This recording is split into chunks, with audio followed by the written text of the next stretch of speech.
ಹಾಡ್ತೇನೆ, ಸಂಗೀತಗಾರ ಅಲ್ಲ, ಬರಿತೇನೆ ಸಾಹಿತ್ಯ.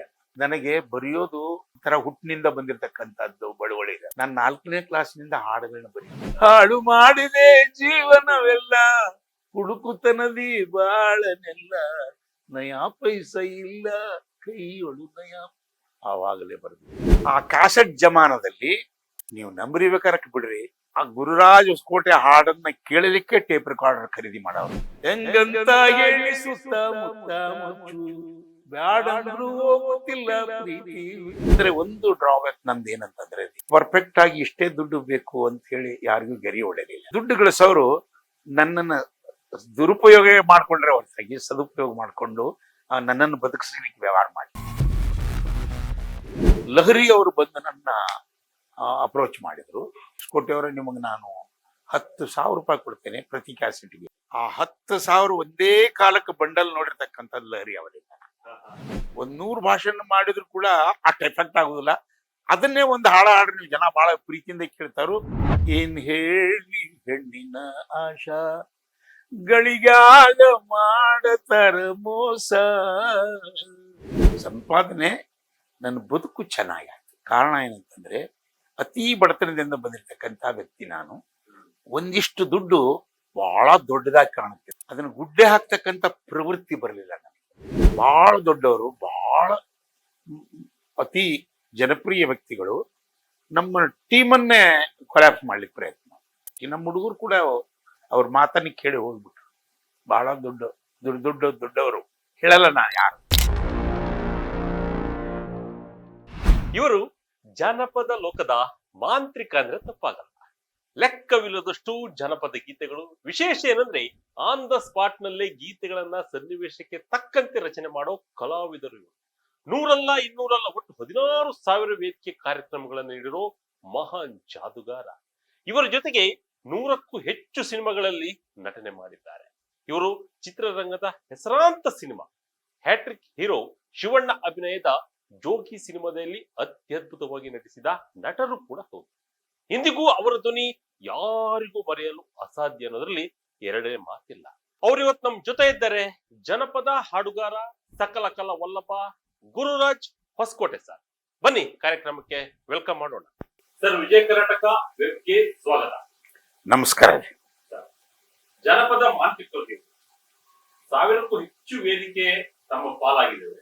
ಎಲ್ಲವೂ ಕೂಡ ಬಹಳ ಹೆಸರಾಂತ ವೇದಿಕೆಗಳನ್ನು ತಮ್ಮ ಕಾರ್ಯಕ್ರಮ ಬಹಳ ಖುಷಿ ಇದೆ. ಒಮ್ಮೆ ಈ ಜನಪದ ಅಥವಾ ಮನರಂಜನೆ ತಮಗೆ ಹೇಗೆ ಅಂಟಿಕೊಳ್ತದೆ? ಪ್ರಸ್ತುತ ಬಾಗಲಕೋಟೆ ಜಿಲ್ಲೆ ಮುಧೋಳ ತಾಲೂಕು ಮಹಾಲಿಂಗಪುರದ ವ್ಯಕ್ತಿ, ಅಂದರೆ ರನ್ನನಾಡಿನ ವ್ಯಕ್ತಿ ನಾನು.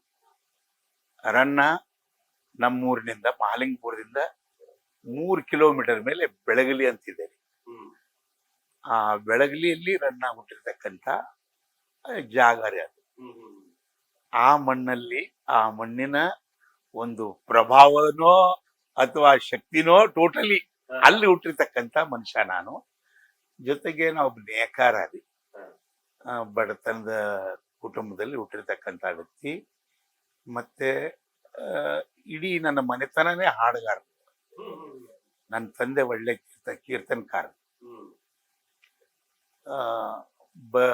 ಈ ರಂಗಭೂಮಿ ಕಲಾವಿದರು, ತತ್ವ ಭಜನೆಗಳನ್ನ ಹೇಳ್ತಕ್ಕಂಥ ಮಹಾನ್ ಕಲಾವಿದರ ಸಾಲಿನೊಳಗೆ ನನ್ನ ತಂದೆ ರುದ್ರಪ್ಪನವ್ರು ಅಂತೇಳಿ. ಅವರ 9 ಮಕ್ಕಳಲ್ಲಿ 8ನೇ ಪುತ್ರ ನಾನು. ಎಲ್ಲರೂ ಹೆಣ್ಮಕ್ಳೇ, 2 ಮಾತ್ರ ಗಂಡಸರ್ರಿ ನಾವು. ಎಲ್ಲರೂ ಹೋಗಿದಾರ್ರಿ. ನಾನು, ನನಗಿಂತ ಒಂದು 6 ವರ್ಷ ದೊಡ್ಡವಳ ಅಕ್ಕ ಇದ್ದಾಳೆ, ಅಲ್ಲಿ ಸ್ಕ್ರಾಪ್ ಆಗಿದ್ದಾಳೆ, ಅಲ್ಲಿ ಅವಳು ಮಾತ್ರ ಉಳಿದಾಳೆ. ಈಗ 9 ಮಂದಿ ಮಕ್ಕಳಲ್ಲಿ ನಾವು ಮಾತ್ರ ಉಳಿದಿದ್ದೇವೆ. ಆ ಒಂದು ಕಲಾವಿದರ ಕುಟುಂಬದಲ್ಲಿ ಬೆಳೆದಿರ್ತಕ್ಕಂಥ ಹುಟ್ಟಿರ್ತಕ್ಕಂಥ ನಾನು, ನನಗೆ ಅದು ಕರಗತ ಆಗ್ಬಿಟ್ಟಿತ್ತು ಅದು. ಮತ್ತೆ ನಮ್ಮ ತಾಯಿ ಒಳ್ಳೆ ಜನಪದ ಹಾಡುಗಾರ್ತೀನಿ, ಸೋಬಾನೆ ಹಾಡುಗಳು. ಟೋಟಲಿ ನಮ್ಮ ಮನೆತನನೇ ಹಾಡುಗಾರರು ಮನೆತನ. ಹಿಂಗಾಗಿ ಆ ರಕ್ತ ನಂದು, ಅದೇ ಬಳುವಳಿ. ಹಿಂಗಾಗಿ ಮತ್ತೆ ಜನಪದಕ್ಕೆ ಯಾಕೆ ನಾನು ಅಂಟಿಕೊಂಡೆ ಅಂತಂದ್ರೆ ರೀ, ಸಾಮಾನ್ಯರ ಪದಗಳಿಂದ ಅದು ಜೋಡಿಸಿರ್ತಕ್ಕಂಥ ನೇದಿರ್ತಕ್ಕಂಥ ಹಾಡುಗಳವೆಲ್ಲ, ಹಾಡುಗಳು, ಪದಗಳು. ಅದು ಜನರಿಗೆ ಹೆಚ್ಚು ಆ, ಏನು ಅಂಟ್ಕೊಳ್ಳೋದು, ಹೆಚ್ಚು ಬೇಗ ತಿಳಿಯೋದಿಲ್ಲ. ಅದು ಸಾಮಾನ್ಯ ಗೀತೆ, ಭಾವಗೀತೆ, ಭಕ್ತಿಗೀತೆ ತಿಳಿಯೋದಿಲ್ಲ. ಮತ್ ನಮ್ಮಲ್ಲಿ ಎಲ್ಲ ಸುಮಾರಾಗಿ ನೇಕಾರರು ಅಂದ ತಕ್ಷಣ ಒಂದಿಷ್ಟು ಅಕ್ಷರ ಶತ್ರುಗಳ್ರಿ ನಾವು. ಕಲಿಯಂಗಿಲ್ಲ ನಮ್ಮಲ್ಲಿ. ವಿದ್ಯೆಗಿದ್ದ ವಿದ್ಯಾವಂತರಲ್ಲ ನಮ್ಮಲ್ಲಿ ಹೆಚ್ಚು. ನಾನು PUC ತಕ ಮನೆ ಬಿಟ್ಟು ಕಲ್ತಿದ್ದೇನೆ. ಅಂದ್ರೆ ಮಕ್ಕಳನ್ನ ಬೆಳವಣಿಗೆ ಆದ ತಕ್ಷಣ ಕೆಲ್ಸಕ್ಕೆ ಹಚ್ಚಿಬಿಡೋದು. ಅಂದ್ರೆ ನೇಕಾರರಿಗೆ ಅಷ್ಟು ಜನ ಬೇಕು ರೀ. ಆ ಒಂದು ಸೀರೆ ಮಾಡ್ಲಿಕ್ಕೆ ಇಡೀ ಮನೆಯವರೆಲ್ಲ ತೊಡಗು ಅಂತ ಕಸಬನ್ನ ಆಯ್ಕೆ ಮಾಡ್ಕೊಂಡಿರ್ತಕ್ಕಂಥವ್ರು ನಾವು. ಅದು ನಮ್ಮ ಪರಂಪರೆ. ಹಿಂಗಾಗಿ ಅಲ್ಲಿ ಹುಟ್ಟಿರ್ತಕ್ಕಂಥ ನಾನು ಅದನ್ನ ಹೆಚ್ಚು ಇಷ್ಟಪಡ್ಲಿಲ್ಲ. ದ್ವೇಷ ಅಂತೂ ಯಾಕಾಗ, ಅದೇ ಕುಟುಂಬದಲ್ಲಿ ಹುಟ್ಟಿರ್ತಕ್ಕಂಥ ಮನುಷ್ಯ ನಾನು. ದ್ವೇಷ ಅಂತೂ ಮಾಡ್ಲಿಕ್ಕೆ ಬರಲ್ಲ. ಹಿಂಗಾಗಿ ಆ ನೇಕಾರರ ಮಗನಾಗಿ ಹುಟ್ಟಿರ್ತಕ್ಕಂಥ ನಾನು, ಮತ್ತೆ ಕಲಾವಿದರ ಕುಟುಂಬದಲ್ಲಿ ಹುಟ್ಟಿರ್ತಕ್ಕಂಥ ನಾನು ಆ ಜನಪದವನ್ನ, ಆ ಹಾಡನ್ನ ಅಥವಾ ಈ ಕಲೆಯನ್ನ ಹೆಚ್ಚು ಪ್ರೀತಿ ಮಾಡಿದೆ. ಮತ್ತೆ ನಾನು ಎಲ್ಲಿ ಸಂಗೀತ ಏನು ಕಲ್ತಿಲ್ಲ ರೀ. ಅದೇ ಬಹಳ ಮುಖ್ಯ.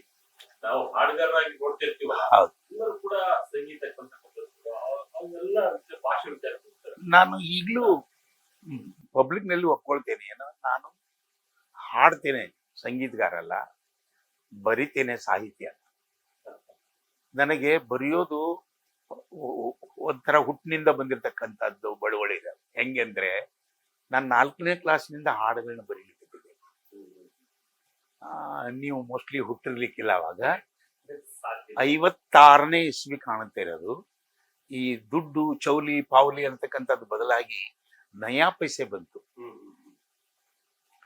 ನಯಾ ಪೈಸೆ ಬಂದಾಗ ಆ ನಯಾ ಪೈಸೆದಿಂದ ನನ್ನ ಹಾಡು ಹುಟ್ಟಿತು. ನನ್ನ ಮನೆ ಪಕ್ಕಕ್ಕೆ ಒಬ್ಬ ಕುಡುಕ ಇದ್ದಾನೆ, ದೊಡ್ಡ ಶ್ರೀಮಂತ.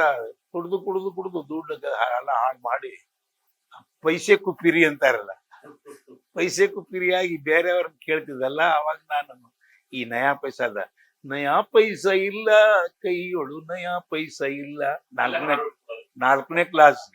ಅವಾಗ್ಲೇ ಹಾಳು ಮಾಡಿದೆ ಜೀವನವೆಲ್ಲ, ಹುಡುಕುತನದಿ ಬಾಳನೆಲ್ಲ, ನಯಾ ಪೈಸ ಇಲ್ಲ ಕೈಯೊಳು ನಯಾ. ಆವಾಗಲೇ ಬರೆದಿದ್ದು. ಅದನ್ನು ನೋಡಿ ಸ್ಕೂಲ್ ಮೇಸ್ಟ್ರು ಕಲಿತಿದ್ನಲ್ಲ, ಅವಾಗ ಅದನ್ನ ಕರೆಕ್ಟ್ ಆಗಿ ಸದುಪಯೋಗ ಮಾಡ್ಕೊಂಡವ್ರು ಮೇಸ್ಟ್ರು ಸ್ಕೂಲ್ಗಳು. ಕಾರಣ ಏನಂತಂದ್ರೆ ರೀ, ಆವಾಗ ಈ ಪಂದ್ಯಾಟಗಳು, ವಾರ್ಷಿಕೋತ್ಸವಗಳು, ಅಲ್ಲಿ ಸಾಮೂಹಿಕ ಕಾರ್ಯಕ್ರಮಗಳು ನಡೆಯುವಾಗ ನಾನು ಆಯಾ ಶಾಲೆಗಳಿಗೆ ಒಂದಿಷ್ಟು ಡ್ಯಾನ್ಸ್ ಬರುತ್ತೆ ನನಗೆ. ಅದು ಏನೋ ನೋಡಿ ಕಲ್ತಿದ್ದೆ ರೀ. ಸಿನಿಮಾಗಳನ್ನ ನೋಡಿ ಹಾಡಕ್ ಕಲ್ತದ್ದು, ಡಾನ್ಸ್ ಕಲ್ತದ್ದು. ಅದು ನನಗೆ ಬಹಳ ಉಪಯೋಗ ಆಯ್ತು ರೀ. ಅದನ್ನ ಮಕ್ಕಳಿಗೆ ಹೇಳುವ ಒಂದು ಕೆಲಸವನ್ನ ಅವಾಗ ಮೇಷ್ಟ್ರು ನನಗೆ ಹಚ್ಚಿದ್ರು. ಆ ಒಂದು ಕೆಲಸ ನನಗೆ ಎಷ್ಟು ನನ್ನನ್ನು ಗಟ್ಟಿ ಮಾಡಿತ್ತು ಅಂತಂದ್ರೆ, ನಾನು ಪರ್ಫೆಕ್ಟ್ ಆಗಿ ಹಾಡ್ತೇನೆ, ಪರ್ಫೆಕ್ಟ್ ಆಗಿ ಆ ಕಾರ್ಯಕ್ರಮವನ್ನು ನಿಭಾಯಿಸ್ತೇನೆ, ಪರ್ಫೆಕ್ಟ್ ಆಗಿ ಜನ ನನ್ನ ಹಾಡನ್ನು ಕೇಳ್ತಾರೆ ಅನ್ನೋದು ಗೊತ್ತಾದದ್ದೇ ಆ ಮಕ್ಕಳ ಜೊತೆಗೆ. ಅಂದ್ರೆ ಬಾಲ್ಯದಲ್ಲಿ ಸ್ಕೂಲ್ನ ಓದಿಗಳು, ಕನ್ನಡ ಶಾಲೆಯಲ್ಲೇ ನಾನು ನನ್ನನ್ನು ಗುರುತಿಸಿಕೊಂಡಿರ್ತಕ್ಕಂಥ ಮನುಷ್ಯ, ನನ್ನನ್ನು ಬೆಳೆಸಿಕೊಂಡಿರ್ತಕ್ಕಂಥ ಮನುಷ್ಯ, ನನ್ನನ್ನು ನಾನು ಕಲಾವಿದನನ್ನಾಗಿ ಕಂಡುಕೊಂಡ ಮನುಷ್ಯ ಕನ್ನಡ ಶಾಲೆಯಲ್ಲಿ.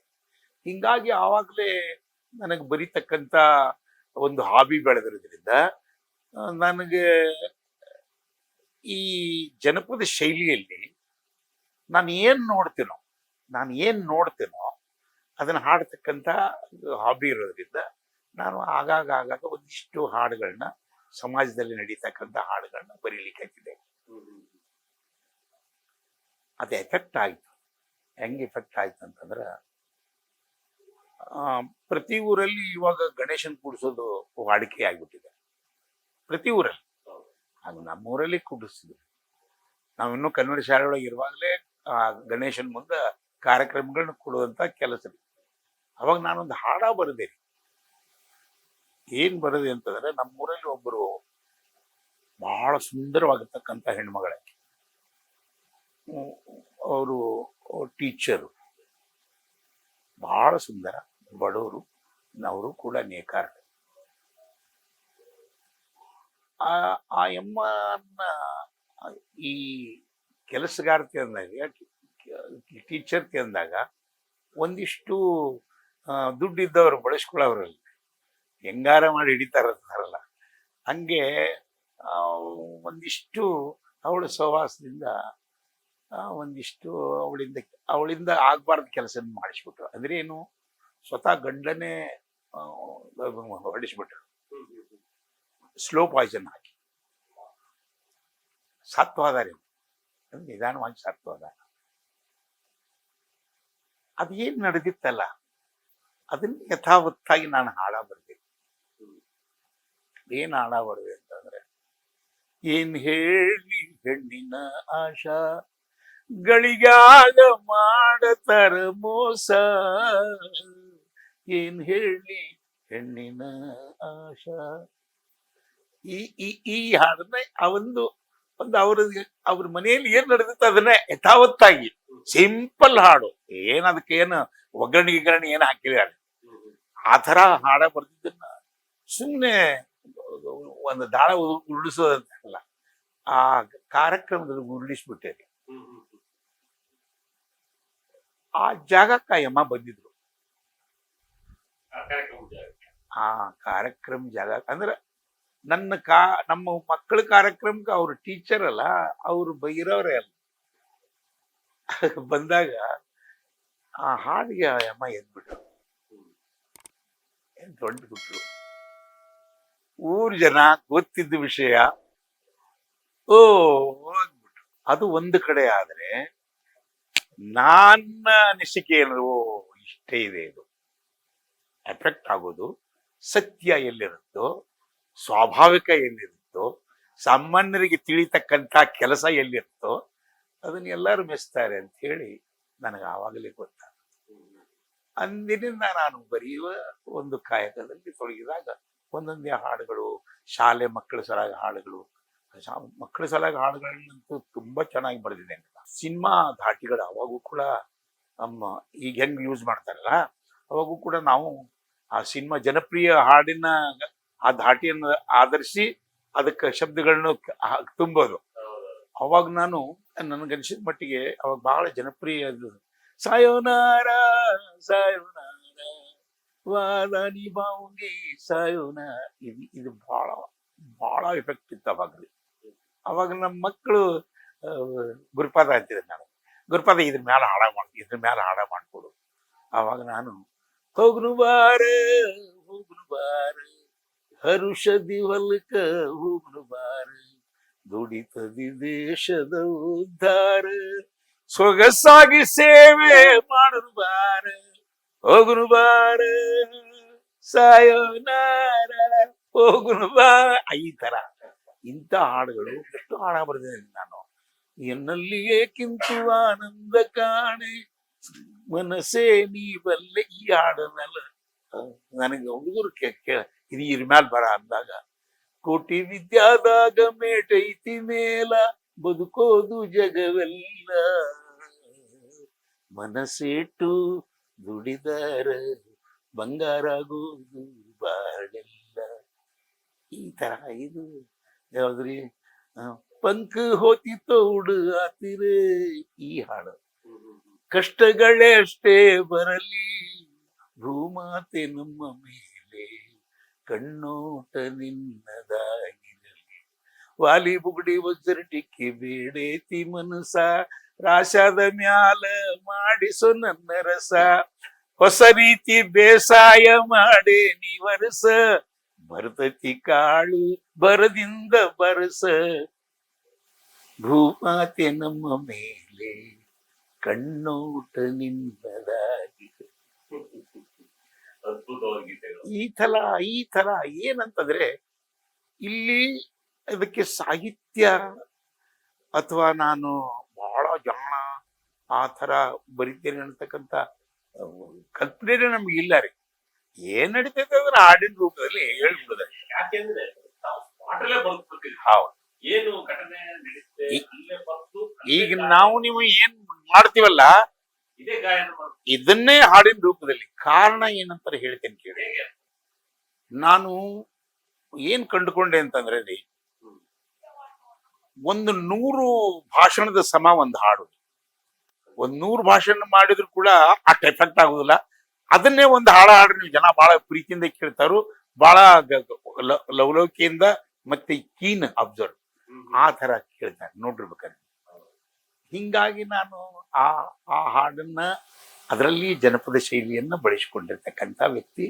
ಮುಂದೆ ಬರ್ತಾ ಬರ್ತಾ 73, 72, 73ರಲ್ಲಿ ಕಾಣುತ್ತೀರಿ ನಾ ಕಲಿತ ಹುಡುಗಿ ಬರದೆ. ಅದು ಅದ್ರ ಬಗ್ಗೆ ಮಾತಾಡೋದು. ಯಾಕೆಂದ್ರೆ ಅಶ್ವಥ್ ಅವ್ರಿಗೂ ಆಗ ಧ್ವನಿ ಕೊಡ್ತಾರೆ. ಇಲ್ಲ, ನಾನು ಬಂದ ನಂತರ ಅಶ್ವಥ್ ಅವರು ಸುಮಾರು 3-4 ವರ್ಷದ ನಂತರ ಬಂದರು. ಹೌದು. ಅಶ್ವಥ್ ಅವಾಗ ನಾ ಸಿಕ್ಕಾಪಟ್ಟೆ ಎತ್ತರದಲ್ಲಿ ಇದ್ದರೆ ನಾನ ಅಶ್ವಥ್ ಅವರನ್ನು ನನ್ನ ಹಾಡಿಗೆ ಟಾಲಿಯಲ್ಲಿಂದ ನಾನು ಇಲ್ಲಿ 80ಕ್ಕೆ ಇಲ್ಲಿ ಬಂದೆ. ಬೆಂಗಳೂರಿಗೆ ಬಂದಾಗ ಅಶ್ವಥ್ ಅವರ ಹಾಡುಗಳು ಅವಾಗ ಅತಿ ಫಸ್ಟ್ ಎಂಟ್ರಿ ಅಶ್ವಥ್ ಅವ್ರದ್ದು ಹಾಡ ಕೇಳಿದಂದ್ರೆ ಈ ಶರೀಫ್ರ ಹಾಡುಗಳು ಅವಾಗ ಜೋರು ರೀ, ಸಿಕ್ಕಾಪಟ್ಟೆ ಜೋರು. ಶರೀಫರು ಉತ್ತರ ಕರ್ನಾಟಕದವರು. ಆ ಉತ್ತರ ಕರ್ನಾಟಕ ಶೈಲಿಯ ಹಾಡನ್ನ ಮನೆ ಮನೆ ತಲುಪಿಸಿರ್ತಕ್ಕಂಥ ಒಬ್ಬ ಮಹಾನ್ ವ್ಯಕ್ತಿ ಅಶ್ವಥ್. ಅದನ್ನು ಎರಡು ಮಾತಿಲ್ಲ ರೀ. ಮತ್ತೆ ಆ ಉತ್ತರ ಕರ್ನಾಟಕದ ಈ ಜನಪದ ಶೈಲಿಯ ಈ ಶರೀಫ್ರ ಹಾಡು ಭಜನಾದಲ್ಲಿ ಮನೆ ಮನೆ ಹಾಡುಗಳು. ಅವಾಗ ಎಲ್ಲರಿಗೂ ಹಾಡುಗಳು ಗೊತ್ತು. ಆ ಹಾಡುಗಳು ಗೊತ್ತಿದ್ದು ಕೂಡ ಆ ಜನಪ್ರಿಯ ಶೈಲಿಯಲ್ಲಿ ಕೇಳಲೇಬೇಕು, ಇದನ್ನ ಈ ತರ ಹಾಡಲೇಬೇಕು ಅಂತ ಅದನ್ನ ತೋರಿಸ್ಕೊಟ್ಟವ್ರು ಅಶ್ವಥ್ ಅವರು. ಆ ಕೆಲವು ವಾಲಮ್ಗಳು ಬಂತು. ಮೊದಲನೇ ವಾಲಮ್ ಅಂತೂ ನಿಮ್ಗೆ ಹೇಳ್ತೇನೆ, ಕಿತ್ತು ಹೋಗ್ಬಿಡ್ತೀವಿ. ಅಷ್ಟು ಜನಪ್ರಿಯತೆಯನ್ನು ಪಡೆದಿರ್ತಕ್ಕಂಥ ಸೋರತಿ ಹೋದ ಮನೆಯ ಮಾಳಿಗೆ. ಆನಂತರ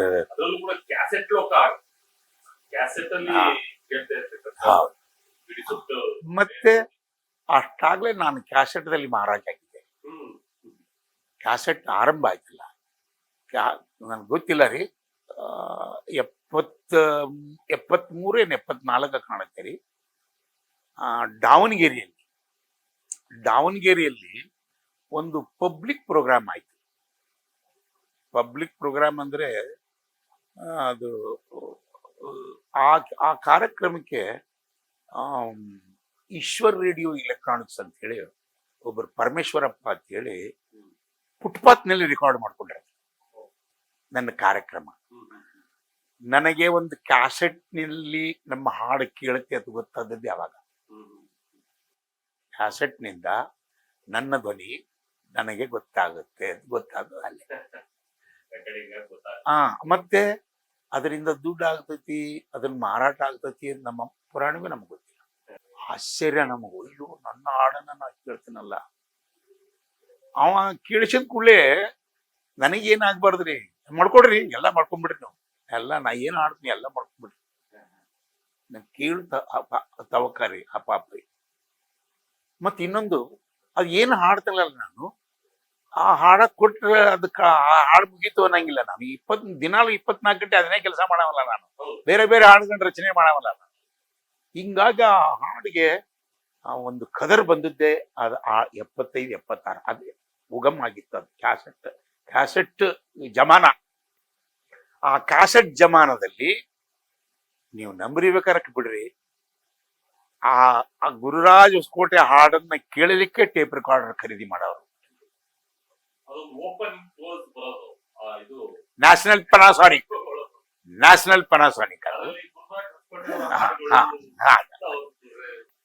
ಹೌದು. ಆ ನಂತರ ಆ ಕ್ಯಾಸೆಟ್ ಜೊತೆಗೆ ರೀ ಆ ರೆಕಾರ್ಡ್ ಆಗುತ್ತೆ. ಈ ತರ ಫುಟ್ಪಾತ್ ಸಾಂಗ್ ಆದ ನಂತರ, ಫುಟ್ಪಾತ್ ರೆಕಾರ್ಡ್ ಆದ ನಂತರ ಒಂದಿಷ್ಟು ಅವನು ಒಂದು 13-14 ವಾಲ್ಯೂಮ್ ಮಾಡ್ಕೊಂಡ. ಅದು ಗೊತ್ತಿಲ್ಲ ನನಗೆ ಎಷ್ಟು ಮಾಡಿಕೊಂಡ್ರು ಗೊತ್ತಿಲ್ಲ. ಅವರೇ ಇಡೀ ಕರ್ನಾಟಕದಲ್ಲಿ ಒಬ್ಬ ಹಾಡುಗಾರ ಇದ್ದಾನೆ ಅಂತ ಹೇಳಿ ಪರಿಚಯ ಮಾಡಿಕೊಟ್ಟದ್ದೇ ಓಪನಿಂಗ್ ಅದು. ಆ ನಂತರ ಅದನ್ನೇ ಅದೇ ಪರಂಪರೆಯನ್ನ ಈ ಹುಬ್ಬಳ್ಳಿಯಲ್ಲಿ ವಿಜಯ್ ರೆಕಾರ್ಡಿಂಗ್ ಕಂಪನಿ ಅದು ಕೂಡ ನನಗ ಒಂದಿಷ್ಟು ನಾನು ಹೊರಗಡೆ ಬರ್ಲಿಕ್ಕೆ ಜನಗಳಿಗೆ ಹಾಡುಗಾರದ ಒಬ್ರು ಇದ್ದಾರೆ ಅಂತ ಹೇಳಿ ಪರಿಚಯ ಮಾಡ್ಲಿಕ್ಕೆ ಅದು ಕೂಡ ಕಾರಣ. ಮುಂದೆ 79-80 ಇಲ್ಲಿ ಬೆಂಗಳೂರಿನ ನಂಟು ಬಂದಾಗ ಫಸ್ಟ್ IBHನವರು ಅಧಿಕೃತವಾಗಿ ಅದು ಯಾವುದು ವಿಶ್ವೇಶ್ವರಯ್ಯ ಕಾಲೇಜ್ ಇದೆಲ್ಲಿ KR ಸರ್ಕಲ್ನಲ್ಲಿ ಯಾವುದು ಆ ಅಲ್ಲಿ ಇದು ಸ್ಟುಡಿಯೋ ಇತ್ತು. ಅದು ಮೋಸ್ಟ್ಲಿ ಅದು IBHನವ್ರು ಮಾಡಿದ್ದು ಯಾರು ಗೊತ್ತಿಲ್ಲ. ಫಸ್ಟ್ ಸ್ಟುಡಿಯೋ ಅದು ಅಧಿಕೃತವಾಗಿ ಒಂದು ಸ್ಟುಡಿಯೋದಲ್ಲಿ ಹಾಡಿರ್ತಕ್ಕಂಥ ಹಾಡುಗಳು. ಅವಾಗೂ ಕೂಡ ನನಗೇನು ಈ ಹಕ್ಕುಗಳು ಇದನ್ನು ಅವಾಗ ಯಾರೇ ಏನ್ ಗೊತ್ತಾ, ಹಾಡಿದ್ದೆ ಹಾಡು ತಗೊಂಡವನೇ ಹಕ್ಕದಾರ ನನ್ನ ದುಡ್ಡು ತಗೊಳ್ತಿರ್ಲಿಲ್ಲ, ಅವ್ರೇನು ಬರೆದು ಕೊಡ್ತಿರ್ಲಿಲ್ಲ. ಅದು ಯಾವಾಗ ಆರಂಭ ಆಯ್ತಂತಂದ್ರ ಲಹರಿ ಅವರು ಬಂದು ನನ್ನ ಅಪ್ರೋಚ್ ಮಾಡಿದ್ರು. ಸರ್ ಹೊಸಕೋಟೆಯವರೇ, ನಿಮಗೆ ನಾನು 10,000 ರೂಪಾಯಿ ಕೊಡ್ತೇನೆ ಪ್ರತಿ ಕ್ಯಾಸೆಟ್ಗೆ. ಆ 10,000 ಒಂದೇ ಕಾಲಕ್ಕೆ ಬಂಡಲ್ ನೋಡಿರ್ತಕ್ಕಂಥದ್ದು ಲಹರಿ ಅವರಿಂದ. ನಾನು ಕೋಟಿ ಗಳಿಸಿರ್ಬಹುದ್ರಿ ಆ ದಿನ ಪಬ್ಲಿಕ್ ಪ್ರೋಗ್ರಾಮ್ನಲ್ಲಿ. ಅದು ಒಮ್ಮೆಲೆ ಬಂದಿದ್ದಲ್ವಲ್ಲ, 1,000 ಒಂದೂವರೆ ಬಾಬಾ 1,000 ರೂಪಾಯಿ ತಗೊಳ್ರೆ ಬಹಳ ದೊಡ್ಡದು ಪಬ್ಲಿಕ್ ಪ್ರೋಗ್ರಾಮ್. ನಾನು ಅವಾಗ ಅದೇ ದೊಡ್ಡ ಅಮೌಂಟ್ ರೀ. ಇದು 72, 73, 74, 75 ವಿಷಯ ಹೇಳ್ತಾನೆ. ಇಲ್ಲಿ ಬಂದಾಗ 80. ಲಹರಿ ಅವ್ರು ಕೂಡ ನಾನು ಮೋಸ್ಟ್ಲಿ 84 ಕಾಣುತ್ತೇನೆ. ಮೊದಲನೇ ಇದು ಓ ರಸಿಕಾ ಅಂತ ಹೇಳಿ ಏನೋ ಬಿಡುಗಡೆ ಮಾಡಿದ್ರು. ನನಗನಿಸಿದ ಮಟ್ಟಿಗೆ ಓ ರಸಿಕಾ ಅಂತ ಹೇಳಿ ಬಿಡುಗಡೆ ಮಾಡಿ ಸುಮಾರು ಅವ್ರ ತಿಂಗಳಿಗೆ ಒಂದು ಕ್ಯಾಸೆಟ್ ಅನ್ನ 20-25 ಕಾರ್ಯಕ್ರಮ ಮಾಡಿಕೊಟ್ಟಿರ್ಬೋದು. ನಾನು ಅವ್ರಿಗೆ ಹೆಚ್ಚೇ ಮಾಡಿಕೊಟ್ಟಿರ್ಬೋದು, ನಾನು ಲೆಕ್ಕ ಇಟ್ಟಿಲ್ಲ ರೀ. ಟೋಟಲ್ ಒಂದು 603 ಕ್ಯಾಸೆಟ್ಗಳನ್ನ ನಾನು ಕೊಟ್ಟಿರ್ತಕ್ಕಂಥದ್ದು, ನನಗೆ ಗೊತ್ತಿರ್ತಕ್ಕಂಥದ್ದು. ಸಾವಿರಾರು ಹಾಡುಗಳನ್ನ ಬರ್ದಿದ್ದೇನೆ. ಬರ್ಬರ್ದು ಬಿಸಾಕಿ ಬಿಡ್ತೇನೆ. ಕಾರಣ ಕೇಳಿ, ಯಾಕೆ ಬಿಸಾಕ್ ಬಿಡ್ತೀನಿ ಅಂತಂದ್ರ, ಕೆಲವೊಬ್ಬರಿಗೆ ಕೆಲವೊಂದು ಹುಚ್ಚುಗಳಿರ್ತಾರೆ. ಆ ಹುಚ್ಚುಗಳಲ್ಲಿ ನನಗೇನು ಹುಚ್ಚು ಅಂತಂದ್ರೆ, ನನ್ನ ಹಾಡು ಜನಪದ ಆಗಲಿ ಅಂತ. ನನ್ನ ಹಾಡು ಜನಪದ ಅಲ್ಲ ಅಂತ ಹೇಳಿ ಪಬ್ಲಿಕ್ ನಲ್ಲಿ ಯಾರೋ ಒಬ್ರು ಪುಣ್ಯಾತ್ಮರು ಅನೌನ್ಸ್ ಮಾಡಿದ್ದಾರೆ. ಜನಪದಕ್ಕೊಂದು ವ್ಯಾಖ್ಯೆ ಇದೆ ಬಿಡಿ, ಅದು ಅವರು ಸರಿ. ಜನಪದ ಅಂದಾಗ ಬಾಯಿಂದ ಬಾಯಿಗೆ ಬಂದಿರತಕ್ಕಂಥ ಹಾಡು ಅಂತ ಲೆಕ್ಕ. ಅದು ಆ ಟ್ರಾಡಿಷನಲ್ ಅಂದ್ರೆ ಅದಕ್ಕೆ ಆಥರ್ ಇರಬಾರ್ದು ಅಂತ ಒಂದು ಲೆಕ್ಕಾಚಾರ. ನನ್ನ ಇದು ಏನಂತಂದ್ರೆ ರೀ, ಆಥರ್ ಇಲ್ದ ಹಾಡು ಹೆಂಗ್ ಹುಟ್ಟುತ್ತೀರಿ? ಅದು ಒಬ್ಬ ಬರಹಗಾರ ಇದ್ದೇ ಇದ್ರೆ ಅದು ಕವನನೇ ಆಗೋದಿಲ್ಲಲ್ಲ. ಕವಿ ಇಲ್ದೆ ಕವನ ಹೆಂಗಾಗುತ್ತೀರಿ? ಅದು ಆ ಕವಿ ಹೆಸರು ಗೊತ್ತಿಲ್ಲ ನಿಮ್ಗಷ್ಟೇ, ಅದನ್ನ ಒಪ್ಕೋತೇನೆ ನಾನು. ಹಿಂಗಾಗಿ ನಾನು ಯಾಕೆ ನನ್ನ ಹಾಡುಗಳ ಜನಪದ ಆಗಬಾರ್ದು? ನಾನು ಎಲ್ಲೂ ಇಷ್ಟು ಸಾವಿರಾರು ಹಾಡುಗಳನ್ನ ಬರೆದ್ರು ನಾನೇ ಬರೆದಿನ ಅಂತ ಎಲ್ಲೂ ಇಲ್ಲ. ನನ್ನ ರಚನೆಯೊಳಗೆ ಯಾವೂ ಇಲ್ಲ. ಯಾವ ರಚನೆಯೊಳಗೂ ಗುರುರಾಜ ಹೊಸಕೋಟೆ ಕೃತಿ ಅಂತ ಹೇಳಿ ರಚನೆ ಗುರುರಾಜ ಹೊಸಕೋಟೆ ಎಲ್ಲೂ ಇಲ್ಲ. ಕಾರಣ ಇದೆ. ಯಾಕಂದ್ರೆ ತಾಯಿ ಸತ್ತ ಮೇಲೆ ಅಂತ ಹೇಳಿ ಒಂದು ಹಾಡ, ಅದನ್ನ ಯಾವ್ದೋ ಒಂದು ಮಗು ಸ್ಪರ್ಧೆಯಲ್ಲಿ ಹಾಡಿದ್ವಿ. ಅದು ಜನಪದ ಹಾಡು. ಆ ಜನಪದ ಅಂತ ಹೇಳಿ ಸೆಲೆಕ್ಟ್ ಆಯ್ತು. ಆ ಮಗುಗೆ ಪ್ರಶಸ್ತಿನೂ ಕೊಡ್ಲಿಕ್ಕೆ ರೆಡಿ ಆಗಿದ್ರು. ಯಾವೊಬ್ಬ ಪುಣ್ಯಾತ್ಮ ಜನಪದ ಹಾಡಲ್ಲ, ಗುರುರಾಜ ಹೊಸಕೋಟೆ ಬರೆದಿರ್ತಕ್ಕಂಥದ್ದು ಹಾಡ ಕ್ಯಾನ್ಸಲ್ ಮಾಡಿಬಿಟ್ರು. ಕ್ಯಾನ್ಸಲ್ ಮಾಡಿದ ನನಗ್ ಗೊತ್ತಾಗ್ಬಿಡ್ತೀನಿ, ಉರಿದೋಗ್ಬಿಡ್ತೀನಿ ನಾನು. ಅವತ್ತಿನಿಂದ ನಿರ್ಧಾರ ರೀ, ಯಾವ ಹಾಡನ್ನು, ಯಾಕಂದ್ರೆ ನನ್ನ ಶೈಲಿ ಬರೆಯವ್ರು ಯಾರು ಇರ್ಲೇ ಇಲ್ಲ ರೀ. ಅವಾಗ ಇದ್ರು ರೀ, ಆನಂದ್ ಕಂದ್ರು, ಇದು ಸೋಮಶೇಖರ್ ಇಮ್ರಾಪುರ, ಶ್ರೀರಾಮ್ ಹಿಟ್ಟನ್ ಅವರ ಹಾಡು, ಅವೆಲ್ಲ ಪಾಠಕ್ಕಷ್ಟೇ, ಪುಸ್ತಕಕ್ಕಷ್ಟೇ ಸೀಮಿತ ಆಗಿತ್ತು. ಅಲ್ಲಿ ಎಸ್ಪೆಷಲಿ ಆನಂದ್ ಕಂದ್ರು, ಬೆಟಗೇರಿ ಕೃಷ್ಣ ಶರ್ಮ ಅವ್ರ ಹಾಡು, ಬುತ್ತಿ ತಕ್ಕೊಂಡವು ತುನ್ನ ಹೊಲಕ, ನಾ ಬರ್ತನ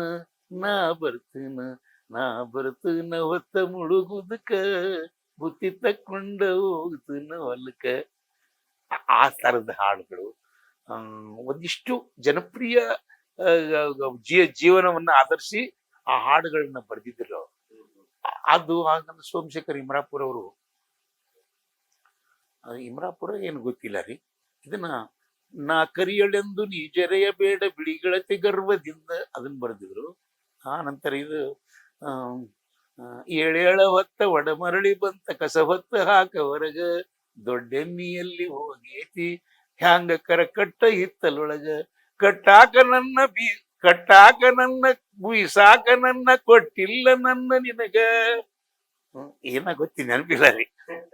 ಅದನ್ನೆಲ್ಲ ನೋಡಿದ ನನಗೆ ಏನ್ ಅನಿಸ್ತದ್ರ, ಇದು ಸಾಮಾನ್ಯ ಜೀವನ. ಈ ತರದ ಹಾಡುಗಳು ಜನಕ್ಕೆ ಬಹಳ ಹತ್ತಿರ ಆಗ್ಬಿಡ್ತಾವ್ರಿ. ಅದರಲ್ಲಿ ಅವಾಗ ಬಹಳ ಜನಪ್ರಿಯವಾಗಿರ್ತಕ್ಕಂಥ ಒಬ್ಬ ವ್ಯಕ್ತಿ ಹುಕ್ಕೇರಿ ಬಾಳಪ್ಪನವರು. ಜನಪದ ಶೈಲಿಯ ಹಾಡುಗಳನ್ನ ಹಾಡ್ತಿದ್ರು ಅವರು.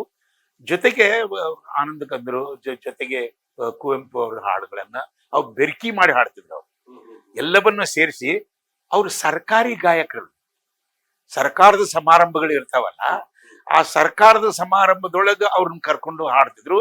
ಅವ್ರಿಗೆ ಈ ಮಾಧ್ಯಮ ಎಷ್ಟು ಪ್ರಚಾರ ಕೊಡ್ತೈತಿಯೋ ನಾವು ಸಾಮಾನ್ಯ ಕಲಾವಿದಿಗೆ, ಆ ಸರ್ಕಾರನೇ ಅವಾಗ ಅಷ್ಟು ಅವ್ರಿಗೆ ಮಾನ್ಯತೆ ಕೊಡ್ತು, ವೇದಿಕೆ ಕಲ್ಪಿಸಿಕೊಡ್ತು. ಅದನ್ನ ನಾವು ನೋಡ್ಲಿಕ್ಕೆ ಅನುಕೂಲ ಆಗ್ತಿತ್ತು. ನನಗೆ ಸ್ವಲ್ಪ ದೊಡ್ಡವರು ಅವರು. ಅವಾಗ ನಾವು ಕರಗತ್ತಾಗಿ ಬಿಟ್ಟಿದ್ದ ಬೆಳೆದು ಬಿಟ್ಟಿವಲ್ರಿ. ಮತ್ತೆ ಪ್ರತಿ ಮನೆಗೂ ಗುರುರಾಜ ಕೋಟೆ ಅಂತಕ್ಕಂಥದ್ದು ಶಬ್ದ ಯಾವಾಗ ಗೊತ್ತಾಯ್ತು.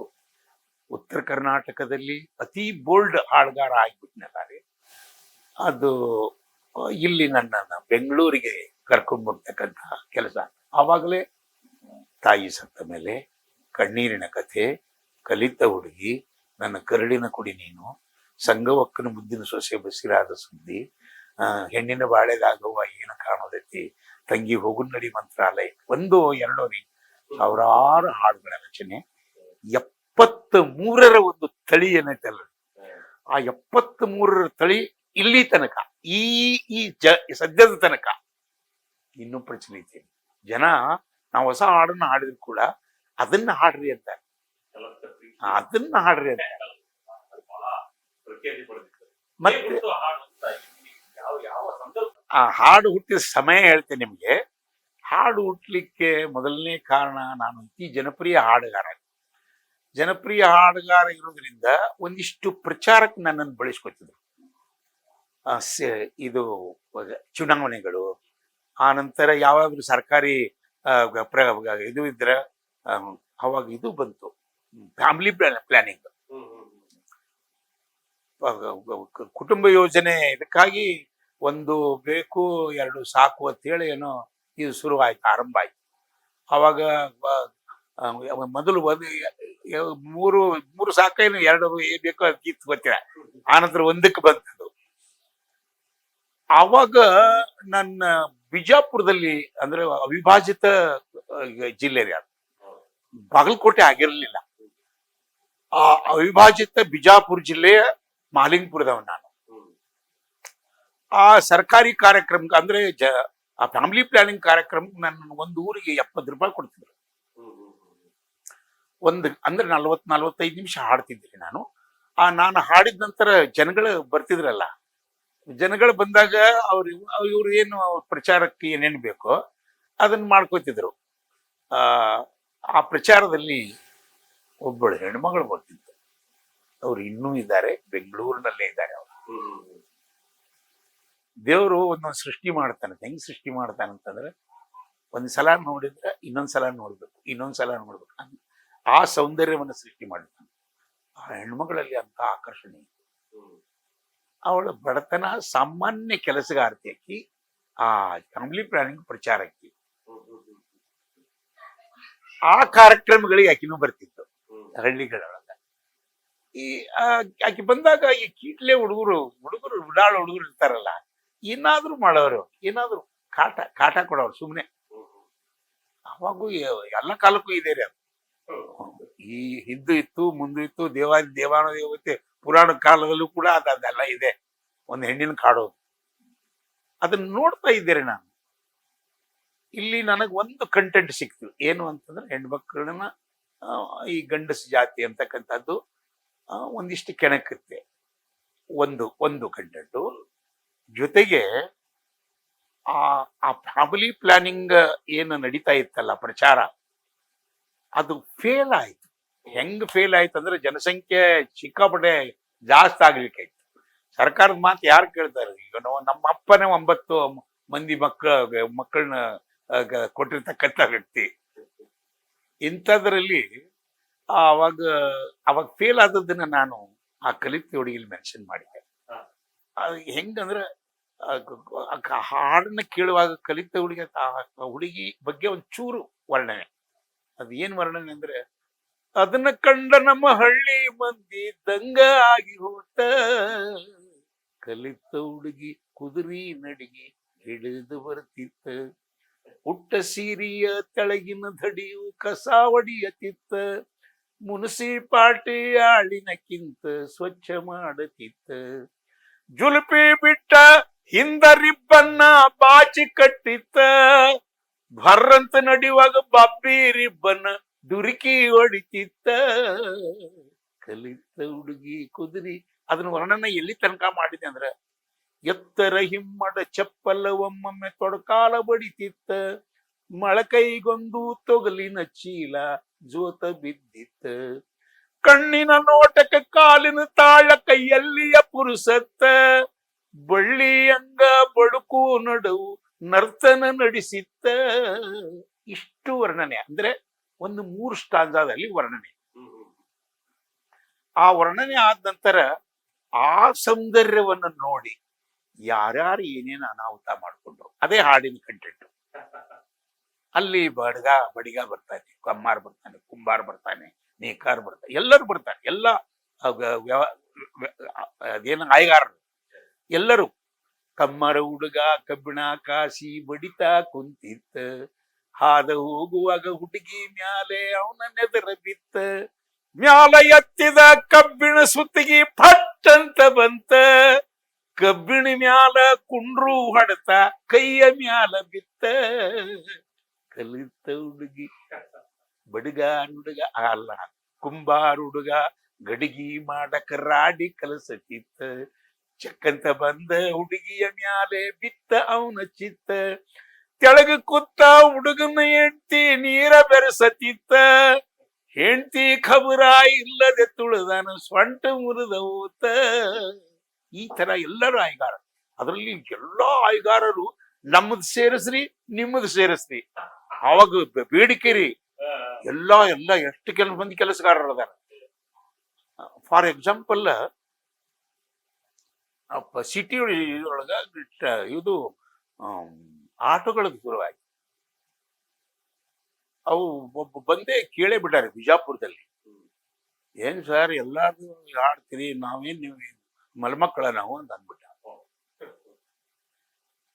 ಆ ಆಟೋ ಸಲಾಗಿ ಗಿರಾಕಿ ಹೊತ್ಕೊಂಡು ಆಟೋದು ಹುಡುಗ ಮುಂದೆ ಹೊಂಟಿತ್ತ, ಮುಂದೆ ಹೋಗುವಾಗ ಹುಡುಗಿ ಎದುರು ಹಾದು ಹೋತ, ಹುಡುಗಿ ನೋಡಕ ಆಟೋದು ಹುಡುಗ ತಿರುಗಿ ನೋಡಿತ್ತ, ಗಿರಾಕಿ ಸಹಿತ ಆಟೋ ಗಟಾರ ಸೇರಿತ್ತ. ಅಲ್ಲಿ ಏನ್ ನೋಡ್ತನೋ ಅದನ್ನ ಇಮ್ಮಿಡಿಯೇಟ್ ಅದು ಬಂದ್ಬಿಟ್ಟಿತ್ತು, ಕರಗತ ಆಗಿದ್ದರಿಂದ. ಹಿಂಗಾಗಿ ಹಾಡೇ ನಾನು, ನನ್ನ ಮಾತೇ ಹಾಡು. ಹಿಂಗಾಗಿ ಗೀತ ರಚನೆ ಸ್ಟಾರ್ಟ್ ಆಯ್ತು, ಕ್ಯಾಸೆಟ್ಗೆ ಹೋಗ್ತಿತ್ತು, ಇಲ್ಲ ಸಂಪಾದನೆ ಅನ್ನೋ ಶಬ್ದನೇ ನನಗೆ ಗೊತ್ತಿಲ್ಲ. ಸಂಪಾದನೆ ನನ್ನ ಬದುಕು ಚೆನ್ನಾಗಾಯ್ತು. ಕಾರಣ ಏನಂತಂದ್ರೆ, ಅತಿ ಬಡತನದಿಂದ ಬಂದಿರತಕ್ಕಂತ ವ್ಯಕ್ತಿ ನಾನು. ಒಂದಿಷ್ಟು ದುಡ್ಡು ಬಹಳ ದೊಡ್ಡದಾಗಿ ಕಾಣುತ್ತಿತ್ತು ನನಗೆ. ಅದನ್ನು ಗುಡ್ಡೆ ಹಾಕ್ತಕ್ಕಂಥ ಪ್ರವೃತ್ತಿ ಬರಲಿಲ್ಲ ನನಗೆ. ಎಷ್ಟು ಸಾಕಪ್ಪ ನನಗೆ ಅದು ತೃಪ್ತಿ ಐತಲ್ಲ, ಆ ತೃಪ್ತಿ ಬಾಲ್ಯದಲ್ಲೇ ಬಂತು ನನಗೆ. ಆ ತೃಪ್ತಿ ಅದು ಎಂದೂ ಗುಡ್ಡೆ ಹಾಕಕ್ಕಾಗೋದಿಲ್ಲ. ಅದ್ರ ಜೊತೆಗೆ ನಾನು ದುಡ್ಡಿದ್ದ ಮನೆತನದಗಳನ್ನ ಬಹಳ ಜನ ನೋಡಿದ್ದೇನೆ. ಹಾಳಾದದ್ದು, ಮಕ್ಕಳ ಹಾಳಾದ್ದು, ಮನ್ಯಾಗ ಹೆಣ್ಮಕ್ಳು ಹಾಳಾದದ್ದು ದುಡ್ಡಿನಿಂದ. ಅವ್ರು ಏನೇನು ಯಾವ್ಯಾವ ರೀತಿ ಹಾಳಾಗ್ತಾರ ಅನ್ನೋದು ನನ್ನ ಕಣ್ಣಾರ ಕಂಡಿರ್ತಕ್ಕಂಥ ವ್ಯಕ್ತಿ. ದುಡ್ಡು ಮಾಡೋದೇ ಅಪರಾಧ ಅನಿಸ್ತು ನನಗೆ ಆವಾಗಲೇ. ದುಡ್ಡು ಎದಕ್ ಬೇಕು? ನಿನ್ನೆ ಸತ್ತು ಹೋಗಿದ್ದೇನೆ, ನಾಳೆ ಹುಟ್ಟಿಲ್ಲ, ಇವತ್ತು ಬದುಕಿದ್ದೇನೆ, ಇವತ್ತು ಚೆನ್ನಾಗಿದ್ದೀನಿಲ್ಲೋ ಅಷ್ಟೇ ನೋಡಿ ನನ್ನ ಮಗನೇ ಎನ್ನ, ಅಷ್ಟೇ. ಇವತ್ತು ಚೆನ್ನಾಗಿದ್ದೀನಿಲ್ಲೋ, ಇವತ್ತು ಬದುಕಲಿಕ್ಕೆ ಯಾವ ಆಪತ್ತುಗಳಿಲ್ಲಲ್ಲ, ಮುಗೀತು. ಇದನ್ನು ನೋಡಿದ್ನೇ ಹೊರತಾಗಿ ನಾನು ದುಡ್ಡು ಮಾಡೋ ಗೋಜಿಗೆನೆ ಹೋಗ್ಲಿಲ್ಲ. ಮತ್ತೆ ಚೆನ್ನಾಗಿ ದುಡ್ಡು ಹರಣ ಆಗ್ತಿತ್ತು ನನಗೆ. ನಾನು ಬದುಕಲಿಕ್ಕೆ ಒಬ್ಬ ವ್ಯಕ್ತಿ ಅತಿ ಚೆನ್ನಾಗಿ ಬದುಕಲಿಕ್ಕೆ ಏನೇನ್ ಬೇಕೋ ಎಲ್ಲವನ್ನೂ ಮಾಡ್ತಾನೆ. ಅದರಲ್ಲಿ ಬೆಂಗಳೂರು ಸೇರ್ಬಿಟ್ನಲ್ಲ, ಗಾಡಿ ಗಿಡಿ ಕಾರ್ ಗಿರಿ ಆವಾಗ್ಲೇ ನನಗೆ ಇದು ಬಂತು. ಬಸ್ ನೋಡಿದ್ದೆ ಕಮ್ಮಿ ರೀ. ನಾನು ಒಂದು ಭಾಳ ಆದ್ರೆ ಒಂದು 3-4 ವರ್ಷ ಏನ್ರಿ ಬಸ್ ಹೋಗಿರ್ಬೇಕು. ನಾನು ಒಂದು ಗಾಡಿನೇ ತಗೊಂಡ್ಬಿಟ್ಟೆ ರೀ. ಅಂದಿನಿಂದ ಗಾಡಿ ನಾನು ಒಂದು 5-6 ವರ್ಷ ಕಾರ್ನಿಂದ ಕೆಳಗೆ ಇಳಿದಿಲ್ಲ. ಅಷ್ಟು ಏನಂತಂದ್ರೆ ಒಂದು ಡ್ರಾಬ್ಯಾಕ್ ನಂದು ಏನಂತಂದ್ರೆ ರೀ, ನಾನು ಪರ್ಫೆಕ್ಟ್ ಆಗಿ ಇಷ್ಟೇ ದುಡ್ಡು ಬೇಕು ಅಂತ ಹೇಳಿ ಯಾರಿಗೂ ಗೆರಿ ಹೊಡೆಯಲಿಲ್ಲ, ಒತ್ತಾಯ ಮಾಡಲಿಲ್ಲ. ಆ ದುಡ್ಡು ಗಳಿಸೋರು ನನ್ನನ್ನು ದುರುಪಯೋಗ ಮಾಡ್ಕೊಂಡ್ರೆ ಹೊರತಾಗಿ ಸದುಪಯೋಗ ಮಾಡಿಕೊಂಡು ನನ್ನನ್ನು ಬದುಕಿಸ್ಲಿಕ್ಕೆ ವ್ಯವಹಾರ ಮಾಡಲಿಲ್ಲ. ಮೂರ್ಖದಾನವ ಆ ದುಡ್ಡು ಕೇಳಂಗಿಲ್ಲ ಬಿಡು, ಸುಮ್ಮನೆ ಮಾಡಿಬಿಡೋಣ ಅಂತ ಹೇಳಿ ಆ ಥರದ ಮೆಂಟಾಲಿಟಿ ಇದ್ದವರೇ ನನ್ನ ಕಾಂಟ್ರಾಕ್ಟ್ ಮಾಡ್ಯಾರ. ಕುಟುಂಬನೇ ಒಂದು ತಂಡವಾಗಿ ಹೌದು ಹೌದು ಎಲ್ಲರೂ ಕೂಡ ಹೌದಾ ಹೌದು ಹೌದು ಎಲ್ಲವೂ ಕೂಡ ತಮ್ಮ ತಂಡದಲ್ಲಿ ತಯಾರಾಗುತ್ತೆ. ಹೇಗೆ? ಇಲ್ಲಿ ಮೊದಲೇ ಹೇಳಿದೆ ನಾನು, ಅದು ತಳಿ ಅಂತೀವಿ, ಬ್ರೀಡು, ರಕ್ತ. ನನ್ನ ಮಕ್ಕಳು ನಾವೇನಿದ್ವು ನಮ್ಮ ಮಕ್ಕಳು ಆಗ್ತಾರೆ, ನಮ್ಮ ಪ್ರತಿರೂಪ. ಅದರಲ್ಲಿ ನನಗಿಬ್ಬರು ಹೆಂಡರು. ಮೊದಲನೇ ಅವ್ರ ಅಕ್ಕನ ಮಗಳು. ಅಕ್ಕನ ಬಾಲ್ಯದಲ್ಲಿ ಮದುವೆ ಆಗಿತ್ತು, ಬಚ್ಚೆ ಬಹಳ ಚಿಕ್ಕವನಿದ್ದಾಗ. ಅದು ಏನಾಯ್ತಂದ್ರೆ ಅವ್ರಿಗೊಂದು ಹೆಣ್ಮಗು ಅಲ್ಲೇ ಊರಲ್ಲಿ ಇದ್ದಾರೆ. ನಾನು ತಿರುಗಾಟದ ಜೀವನ, ಒಂದಿಷ್ಟು ಸೊಗಸಾಗಿರ್ತಕ್ಕಂಥ ಬದುಕಲಿಕ್ಕೆ ಪ್ರಯತ್ನ ಮಾಡೋ ಮನುಷ್ಯ ನಾನು. ಇಲ್ಲಿ ಏನಂತಂದ್ರೆ ರೀ, ನಮಗೆ ಆತ್ಮೀಯರು ಅಂತಕ್ಕಂಥವ್ರು ಇದ್ರು ಕೂಡ ಅಂತರಂಗದ ವಿಷಯವನ್ನು ಹೇಳಕ್ಕಾಗಲ್ಲ. ಆತ್ಮೀಯರಿದ್ರು ಕೂಡ ಎಷ್ಟಕ್ಕೆ ಬೇಕೋ ಅಷ್ಟೇ. ಅಂದ್ರೆ ಅಂತರಂಗದ ವಿಷಯವನ್ನು ಹೇಳೋದು ಬಾಲ್ಯದಾಗ ತಾಯಿ, ಆ ನಂತರ ಕಟ್ಕೊಂಡಾಕಿ ಮಧ್ಯಕ್ಕೆ ಜೀವನ ಮಾಡುವ ಹೆಂಡತಿ ಮುಂದೆ ಅಲ್ಲಿ ಹಂಗಾಯ್ತು, ಇಲ್ಲಿ ಹಿಂಗಾಯ್ತು, ಅವ್ರು ಬಹಳ ಕಷ್ಟ ಕೊಟ್ರು, ಇಲ್ಲಿ ಬಹಳ ಒಳ್ಳೇದಾಯ್ತು ಹಂಚ್ಕೊಳ್ತೀವಲ್ಲ, ಅವಾಗ ಅದಕ್ಕೆ ಪೂರಕವಾಗಿ ನಡೀತಕ್ಕಂಥ ಹೆಂಡತಿ ಇರೋದರಿಂದ ಅದಕ್ಕೆ ಸಮಾಧಾನ ಆಗ್ಲಿ ಅಥವಾ ಅದಕ್ಕೆ ಏನ್ ಮಾಡ್ಬೇಕು ಅನ್ನೋದು ಸಲಹೆಗಳನ್ನಾಗ್ಲಿ ಅದು ಕೊಡ್ತಕ್ಕಂಥವ್ರು. ನನ್ನ 2ನೇ ಹೆಂಡತಿ ಲವ್ ಮ್ಯಾರೇಜ್, ಮರಾಠಿ ರೀ ನನ್ನ ಹೆಂಡತಿ. ನಾನು ಲಿಂಗಾಯತ, ಕುರುವಿನ ಶೆಟ್ಟಿ, ಅವರು ಕಮಲಾ ಅಂತ ಹೇಳಿ 2009ರಲ್ಲಿ ತೀರ್ಕೊಂಡ್ರಿ. ನಾನು 80ರಲ್ಲಿ ಅಂದ್ರೆ 73 ಸೋಮಯ್ಯ ಸಕ್ಕರೆ ಕಾರ್ಖಾನೆಯಲ್ಲಿ ಸಮೀರವಾಣಿಯಲ್ಲಿ ಒಂದು 12 ವರ್ಷ ವರ್ಕರ್ ಕೆಲಸ ಮಾಡಿದೆ ನಾನು. ಅಂದ್ರೆ 70ರಿಂದ 82 ತನಕ ಕೆಲಸಗಾರ. ನಾನು 80ಕ್ಕನೇ ಫ್ಯಾಕ್ಟ್ರಿ ಬಿಟ್ಟೇನೆ. ಅಂದ್ರೆ ತಿರುಗಾಟ ಜೀವನ, ಹೋಗೋದು ಕಮ್ಮಿ ಆಯ್ತು. 82ಕ್ಕೆ ರಿಸೈನ್ ಮಾಡಿದೆ. ಕಾರಣ ಏನಂತಂದ್ರೆ ರೀ, ಅಲ್ಲಿ ಜನ ಕಲಾವಿದರು ಅವಾಗ ಕೂಡ ಇದನ್ನ ಕೊಡ್ತೀರಿ, ನೀವು ರಜೆ ಕೊಡ್ತೀರಿ, ನಮಗ್ ರಜೆ ಕೊಡಂಗಿಲ್ಲ, ನಾವು ಕಲಾವಿದ್ರು ಅಲ್ಲೇನು. ಹಿಂಗಾಗಿ ನಾನು ಅಲ್ಲಿ ಇದನ್ನ ಕೊಟ್ಟನೆ ಹೊರತಾಗಿ, ರಾಜೀನಾಮೆ ಕೊಟ್ಟೆ ಹೊರತಾಗಿ. ಅಲ್ಲಿ ಪಾಪ ಅವರು ನಿಜವಾಗ್ಲೂ ಹೊಸಕೋಟೆಯವರೇ, ನೀವು ಇದನ್ನ ಮಾಡಬೇಡ್ರಿ, ರಾಜೀನಾಮೆ ಕೊಡಬೇಡ್ರಿ, ನಮ್ಮ ಕಲಾವಿದಾಗಿ ಮುಂದುವರಿರಿ. ಕಾರಣ ಏನಂತಂದ್ರೆ ನನ್ನ ಕಲಾವಿದ ಅಂತ ಹೇಳಿ ಗುರುತಿಸೇ ನನಗೆ ಕೆಲಸ ಕೊಟ್ಟಿದ್ರು. ಅಲ್ಲಿ ಕೆಲಸ ಮಾಡುವಾಗ ಆ ಕಾರ್ಮಿಕರಿಗೆ ಮನರಂಜನೆ ಗುರುರಾಜ್ ಹೊಸಕೋಟೆ ಕೊಡ್ಲಿಕ್ಕೆ ಏಬಲ್ ಅದಾನ ಅಂತ ಹೇಳಿ ನನ್ನನ್ನು ಕೆಲಸ ತಗೊಂಡಿದ್ರು. ಫಸ್ಟು ಕಾರ್ಮಿಕ ಸೆಂಟ್ರಿಫಿಕಲ್ ಆಪರೇಟರ್ ಅಂತಾರೆ, ಶುಗರ್ ಮಾಡತಕ್ಕಂಥ ವ್ಯಕ್ತಿ ನಾನು. ಆ ಒಂದು ಸೀಸನ್ ಮಾಡಿದೆ, ಅಂದ್ರೆ 6 ತಿಂಗಳು ಮಾಡಿರ್ತಕ್ಕಂಥ ಸೀಸನ್ ಅಲ್ಲಿ ಆ ಕೆಲಸದ ಟೈಮ್ನಲ್ಲಿ ನನ್ನ ವಯಸ್ಸಿಗೆ ಆ ಗಂಧಕದ ಬಗ್ಗೆ ಶುಗರ್ ಮಾಡುವಾಗ ಗಂಧಕದ ಹೊಗೆ ಬರುತ್ತೆ, ಅದು ಎಫೆಕ್ಟ್ ಮಾಡಿಬಿಡುತ್ತೆ ನನಗೆ. ಯಾವುದೋ ಒಂದು ಕಾರ್ಯಕ್ರಮದಲ್ಲಿ ವಾಯ್ಸ್ ಹೋಗ್ಬಿಡ್ತೀರಿ. ಅದು ಜನರಲ್ ಮ್ಯಾನೇಜರ್ ಅಲ್ಲಿ ಮಂಗಲ್ ಸಿಂಗ್ ಅಂತ ಹೇಳಿ ನನ್ನ ಮೇಲೆ ಸಿಕ್ಕಾಪಟ್ಟೆ ಪ್ರೀತಿ ಮನುಷ್ಯ, ನನ್ನನ್ನು ಬಹಳ ಅಂದ್ರೆ ಬಹಳ ನನಗೆ ಗೌರವ ಕೊಡ್ತಕ್ಕಂಥ ವ್ಯಕ್ತಿ. ಜೊತೆಗೆ ನನ್ನ ಕಲೆಯನ್ನ ಅತಿ ಮೆಚ್ಚುಗೆ ವ್ಯಕ್ತ ಮಾಡ್ತಾ, ಅಂದ್ರೆ ಗ್ರಾಮೀಣ ಕಲೆ ನಂದು. ಅವನಿಗೆ ನನ್ನ ಕಲೆ ಗೊತ್ತಿರದಿದ್ರು ಕೂಡ ಎಂಜಾಯ್ ಮಾಡ್ತಿದ್ರಲ್ಲ, ಅದನ್ನು ನೋಡಿ ಅವನಿಗೆ ಗೊತ್ತು, ಓ ಗುರುರಾಜ್ ಕೋಟೆಯಲ್ಲಿ ಏನೋ ಒಂದು ಆಕರ್ಷಣೆ ಇದೆ, ಜನಗಳನ್ನ ಒಪ್ಪಿಸ್ತಾನೆ ಅಂತೇಳಿ. ಅದಕ್ಕೆ ನನ್ನ ಬಗ್ಗೆ ಅವ್ರಿಗೆ ವಿಶೇಷವಾಗಿರ್ತಕ್ಕಂಥ ಒಂದು ಮುತುವರ್ಜಿರಿ ಅವ್ರಿಗೆ. ಅದು ವಾಯ್ಸ್ ಹೋಯ್ತಲ್ಲ, ಒಂದ್ಸಲ ಸುಮ್ಮನೆ ಕೆಳಗೆ ಕೂತಿದ್ರೆ ನಾನು ಏನು ಬರಿತಾ ಇತ್ತು, ಕುತ್ಕೊಂಡು ಬರೀದು ಓದೋದು ಹಾಡೋದು ಇದೇ ಕೆಲಸ ನಂದು. ಕೆಳಗಡೆ ಕುತ್ಕೊಂಡು ಬರಿತಾ ಇದೆ, ಅಂದ್ರೆ ಕೆಲಸ ಇರಲಿಲ್ಲ, ಕೆಳಗೆ ಕೂತು ಬರೆಯುವಾಗ ಅವರು ಆ ಫ್ಯಾಕ್ಟ್ರಿಯಲ್ಲಿ ಸುಮ್ಮನೆ ನಡೀತಾ ಹೋಗ್ತಾ ಇದ್ರು. ನಾನು ಬರೆಯೋದು ನೋಡಿದೆ, ಹೆಂಗೆ ನಿಂತು ಬಿಟ್ಟಿದೆ. ನನ್ನ ಮುಂದೆ ನಾವು ನೋಡೇ ಇಲ್ಲ. ಜನರಲ್ ಮ್ಯಾನೇಜರ್ ಅಂದಾಗ ಒಬ್ಬ ಕಾರ್ಮಿಕ ಟಗಾರ್ ಅಂತ ನಿಲ್ತಾನೆ, ನಾನು ನಿಲ್ಲೇ ಇಲ್ಲ, ಸುಮ್ಮನೆ ಕೂತಿದ್ದೆ. ಕ್ಯಾಲಿಕ್ರೆ GR, ನನ್ಗೆ GR ಅಂತ ಗುರುಪಾದಪ್ಪ ರುದ್ರಪ್ಪ ಹೊಸ್ಕೊಟ್ಟಿರಿ, ನಾನು GR ಅಂತಿರ. ನಾನು ಕ್ಯಾಲಿಕ್ರೆ GR ಅಂದ್ರು, ಪದಗತಿ ಎದ್ ನಿಂತೆ. ನಮಸ್ತೆ ಸರ್. ಅಲ್ಲಿ ಎಲ್ಲ ಹಿಂದಿರಿ, ಕನ್ನಡನೇ ಇಲ್ಲ ರೀ. ಎಲ್ಲರೂ ಮಹಾರಾಷ್ಟ್ರದಿಂದ ಬಂದಿರ್ತಕ್ಕಂಥ ಒಂದು ಕರ್ನಾಟಕದ ನೆಲ. ಅದನ್ನ ಸಂಪೂರ್ಣವಾಗಿ ಹಿಂದಿ ಮಯನೇ ಆಗಿತ್ತು ಅದು ಅವರು ಮಾಡುವಾಗ. ಈಗಲೂ ಕೂಡ ಅದೇ ಇದೆ. ಅಲ್ಲಿ ಅವ್ರು ಏನ್ ಹೇಳಿದ್ರು ಅಂತಂದ್ರೆ, GR ಕಲ್ಸ ತುಂಬ ಭಾರ ಅಂದ್ಬಿಟ್ಟು, ನಾಳೆಯಿಂದ ನೀವು ಹೊರಗೆ ಬಾ. ನಾ ಯಾಕೆ ಏನು ಕೇಳಿಲ್ಲ, ಓಕೆ ಸರ್ ಅಷ್ಟೇ. ಹೊರಗೆ ಹೋದ್ರೆ ರೀ, ನನಗಾಗಿ ಒಂದು ಲೈಬ್ರರಿ ತೆಗೆದುಕೊಟ್ರು. ನಾವು ಸಮೀರ್ ವಾಡಿಯಲ್ಲಿ ಲೈಬ್ರರಿಯನ್ನಾಗಿ ಆವಾಗಲೇ ಆರಂಭ, ಕೊನೆ ತನಕ ಲೈಬ್ರರಿಯನ್ನಾಗಿ ಕೆಲಸ ಮಾಡಿ. ಬೆಂಗಳೂರಿಗೆ ಬರ್ತೀನಿ, ಬೆಂಗಳೂರಿನ ನೆನಪುಡುತ್ತೆ. ಈ ಚಿತ್ರರಂಗದ ಟಚ್ ಹೇಗೆ ಸಿಕ್ತು ಅಂತ? ನಾನು ಕೂಡ, ನನಗೂ ಆಸೆ ಚಿತ್ರರಂಗದಲ್ಲಿ ಕೆಲಸ ಮಾಡ್ಬೇಕು ಅಂತ ಹೇಳಿ ಮೊದಲಿಂದ ಬಾಲ್ಯದಿಂದಲೇ ಒಂದು ಹಾಡ್ಬೇಕು. ನಾನು ದುಡ್ಡು ಮಾಡತಕ್ಕಂಥ ತಾಕತ್ತು ಬಂತಲ್ಲ, ತಾಕತ್ ಬಂದಾಗ ನಾನೇ ಯಾಕೆ ಸಿನಿಮಾ ಮಾಡ್ಬೋದು, ದುಡ್ಡು ಬರ್ತಿದ್ದೆ ಅಷ್ಟು.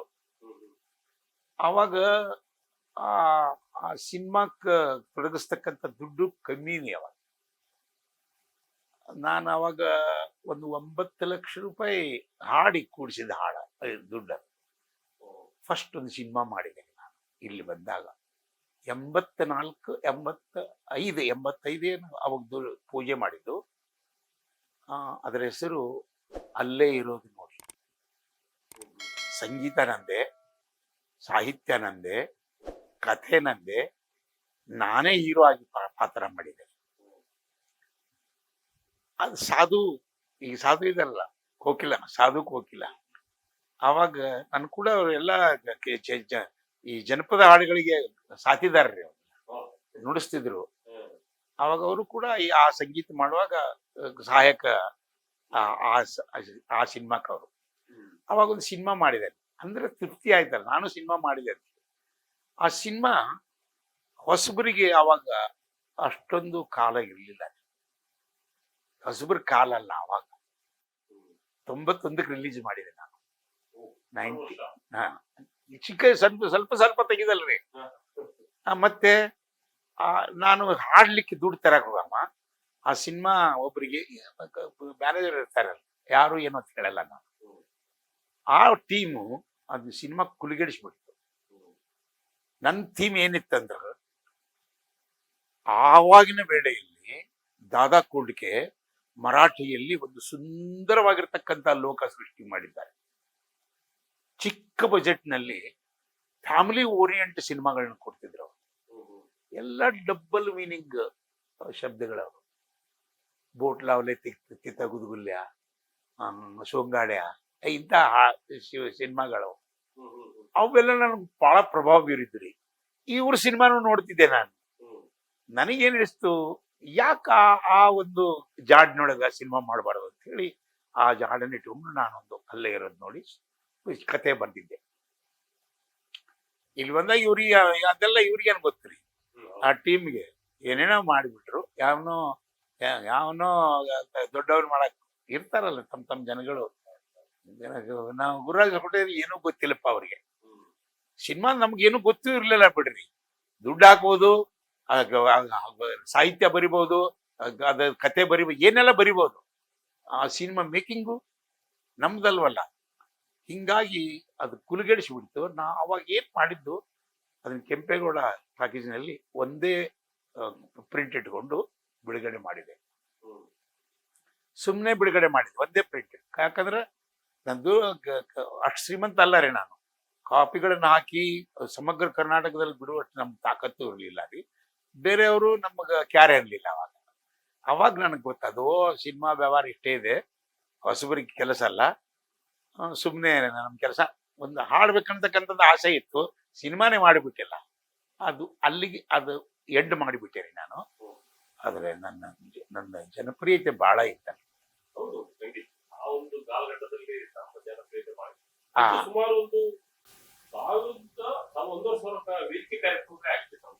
16,000 13,000 ಅಂದ್ರೆ ನಂದೇ ಸ್ವಂತದ್ದು.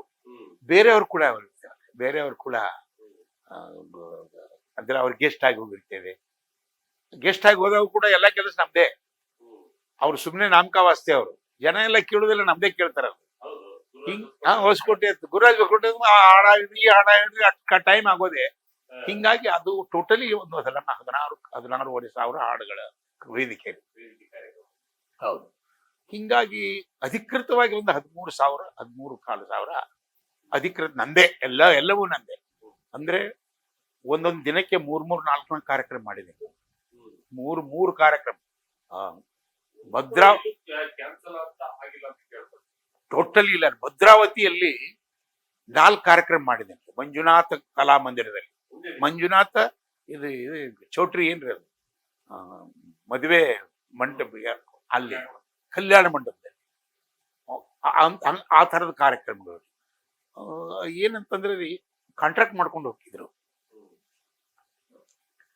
ಅದು ನೀ ಇವತ್ತು ಗಾಡಿ ಇಳಿದದ್ದು ಇದೇ ಟೈಮ್ 365 ದಿವಸಕ್ಕೆ ಎಲ್ಲೋ ಅಲ್ಲೋ ಇಲ್ಲೋ ಒಂದು 60, 62, 64, 65 ಕಾರ್ಯಕ್ರಮಗಳು ಮಾಡವ ಆ ದಿನಗಳನ್ನ. ಅಷ್ಟು ಕಾರ್ಯಕ್ರಮಗಳು, 300 ಕಾರ್ಯಕ್ರಮಗಳು ಗ್ಯಾರಂಟಿ. ಅಷ್ಟಿದ್ರು ಕೂಡ ನಾನು ದುಡ್ಡು ಗಳಿಸ್ಲಿಲ್ಲ. ಇಂಥದೆಲ್ಲ ಹೇಳಲ್ರಿ. ಈ ಸಿನಿಮಾ ಸಿಕ್ಕಾಪಟ್ಟೆ ನಾನು ಚೆನ್ನಾಗಿ ಬದುಕು, ಚೆನ್ನಾಗಿ ಒಂದಿಷ್ಟು ಸಿನಿಮಾದ ದುಡ್ಡು ತೊಡಗಿಸಿದೆ. ಹಿಂಗಾಗಿ ಅವಾಗ ಒಂದು ತೊಂದರೆ ಏನು ಬಂತಂದ್ರೆ,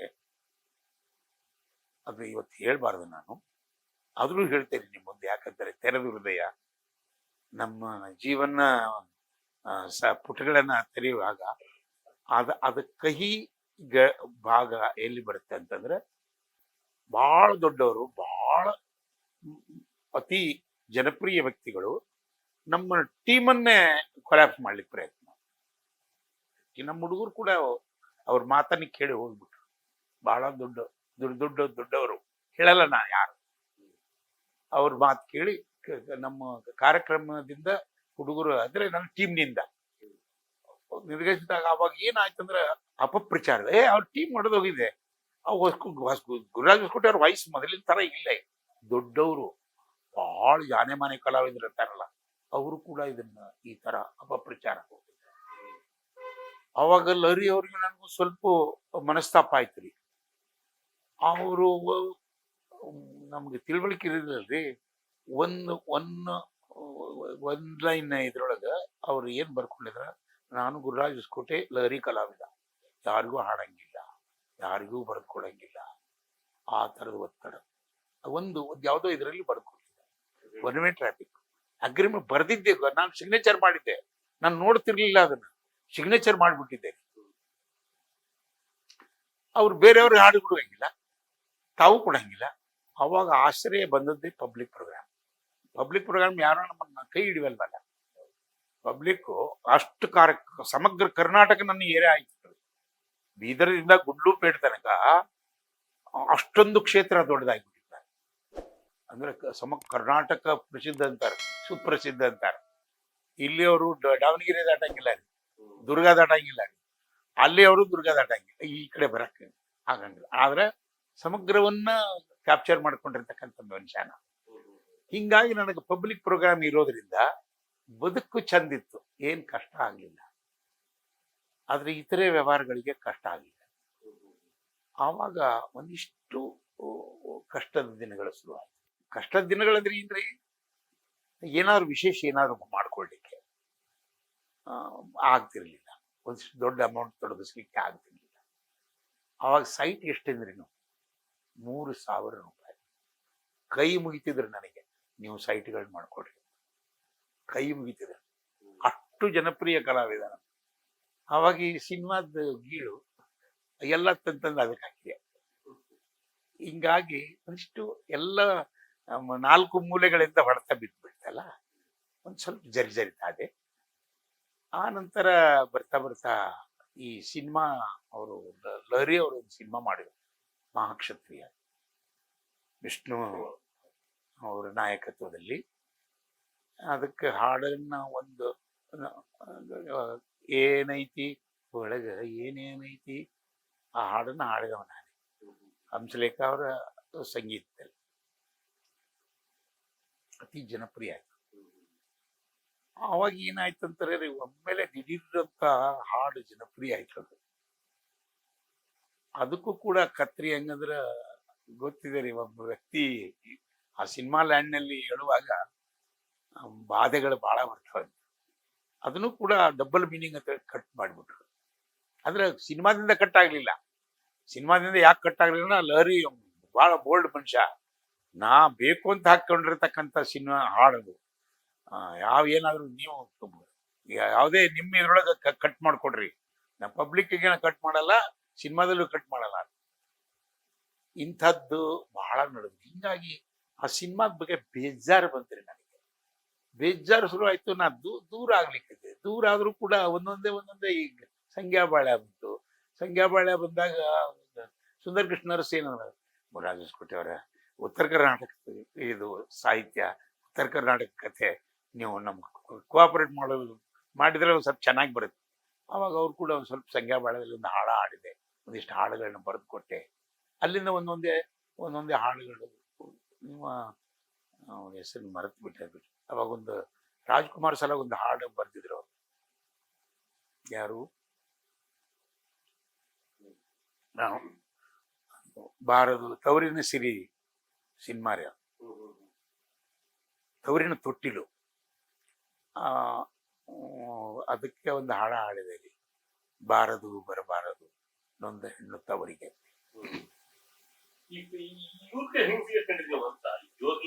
ಅದು ಅದು ಬಹಳ ಜನಪ್ರಿಯತೆ ಪಡೆದಾಗ ಇವರು ಸಿನಿಮಾ ಮಾಡಿದ್ರಲ್ಲ, ಲಹರಿ ಅವರು ಸಿನಿಮಾ ಮಾಡಿದ್ರಲ್ಲ, ಈ ಲಹರಿ ಅವರು ಸಿನಿಮಾ ಮಾಡಿದ್ದನ್ನ ಕಾಂಪಿಟೇಷನ್ ಜಗತ್ತು, ಅದನ್ನ ಅಶ್ವಿನಿ ಅವರು ಕೂಡ ಅದು ಪ್ರೊಡ್ಯೂಸರು. ಅವರು ಲಹರಿ ಇವ ಅಶ್ವಿನಿ ತಾನು ಯಾಕೆ ಮಾಡಬಾರ್ದು ಅಂತ ಹೇಳಿ ಇವನು ಪ್ರೇಮನ ಹಿಡ್ಕೊಳ್ಳಿಕ್ಕೆ ಕಾರಣ ಏನಂತಂದ್ರ, ಅಶ್ವಿನಿ ಸ್ಟುಡಿಯೋದಲ್ಲಿ ಮೊದಲು ಕರಿಯ ಸಿನಿಮಾದ್ದು ಗುರುಕಿರಣ್ ಸಂಗೀತದಲ್ಲಿ ಹಾಡುಗಳಾಯ್ತು. ಮೊದಲನೇ ಕರಿಯ. ಆ ಕರಿಯ ಸಿನಿಮಾದಲ್ಲಿ ನನಗೊಂದು ಹಾಡ ಕೊಟ್ರು, ಪೆಂಚಾಲು ಮಚಾಲು ಹೆಂಗೌಲ ನಿಂಡವುಗಳು ಗೋವಿಂದ ಜಡ್ರಳ್ಳಿ ಹೆಂಗೌಲ ನಿನ್ ಕನಸುಗಳು, ಹೆಂಗಂತ ಹೇಳಿ ಸುತ್ತ ಮುತ್ತ ಮುಚ್ಚು, ಬ್ಯಾಡಂದ್ರು ಹೋಗುತ್ತಿಲ್ಲ ಪ್ರೀತಿ ಹುಚ್ಚು. ಹುಚ್ಚಿಡಿದು ಹೋಯ್ತ್ರಿ ಹುಡುಗರಿಗೆ.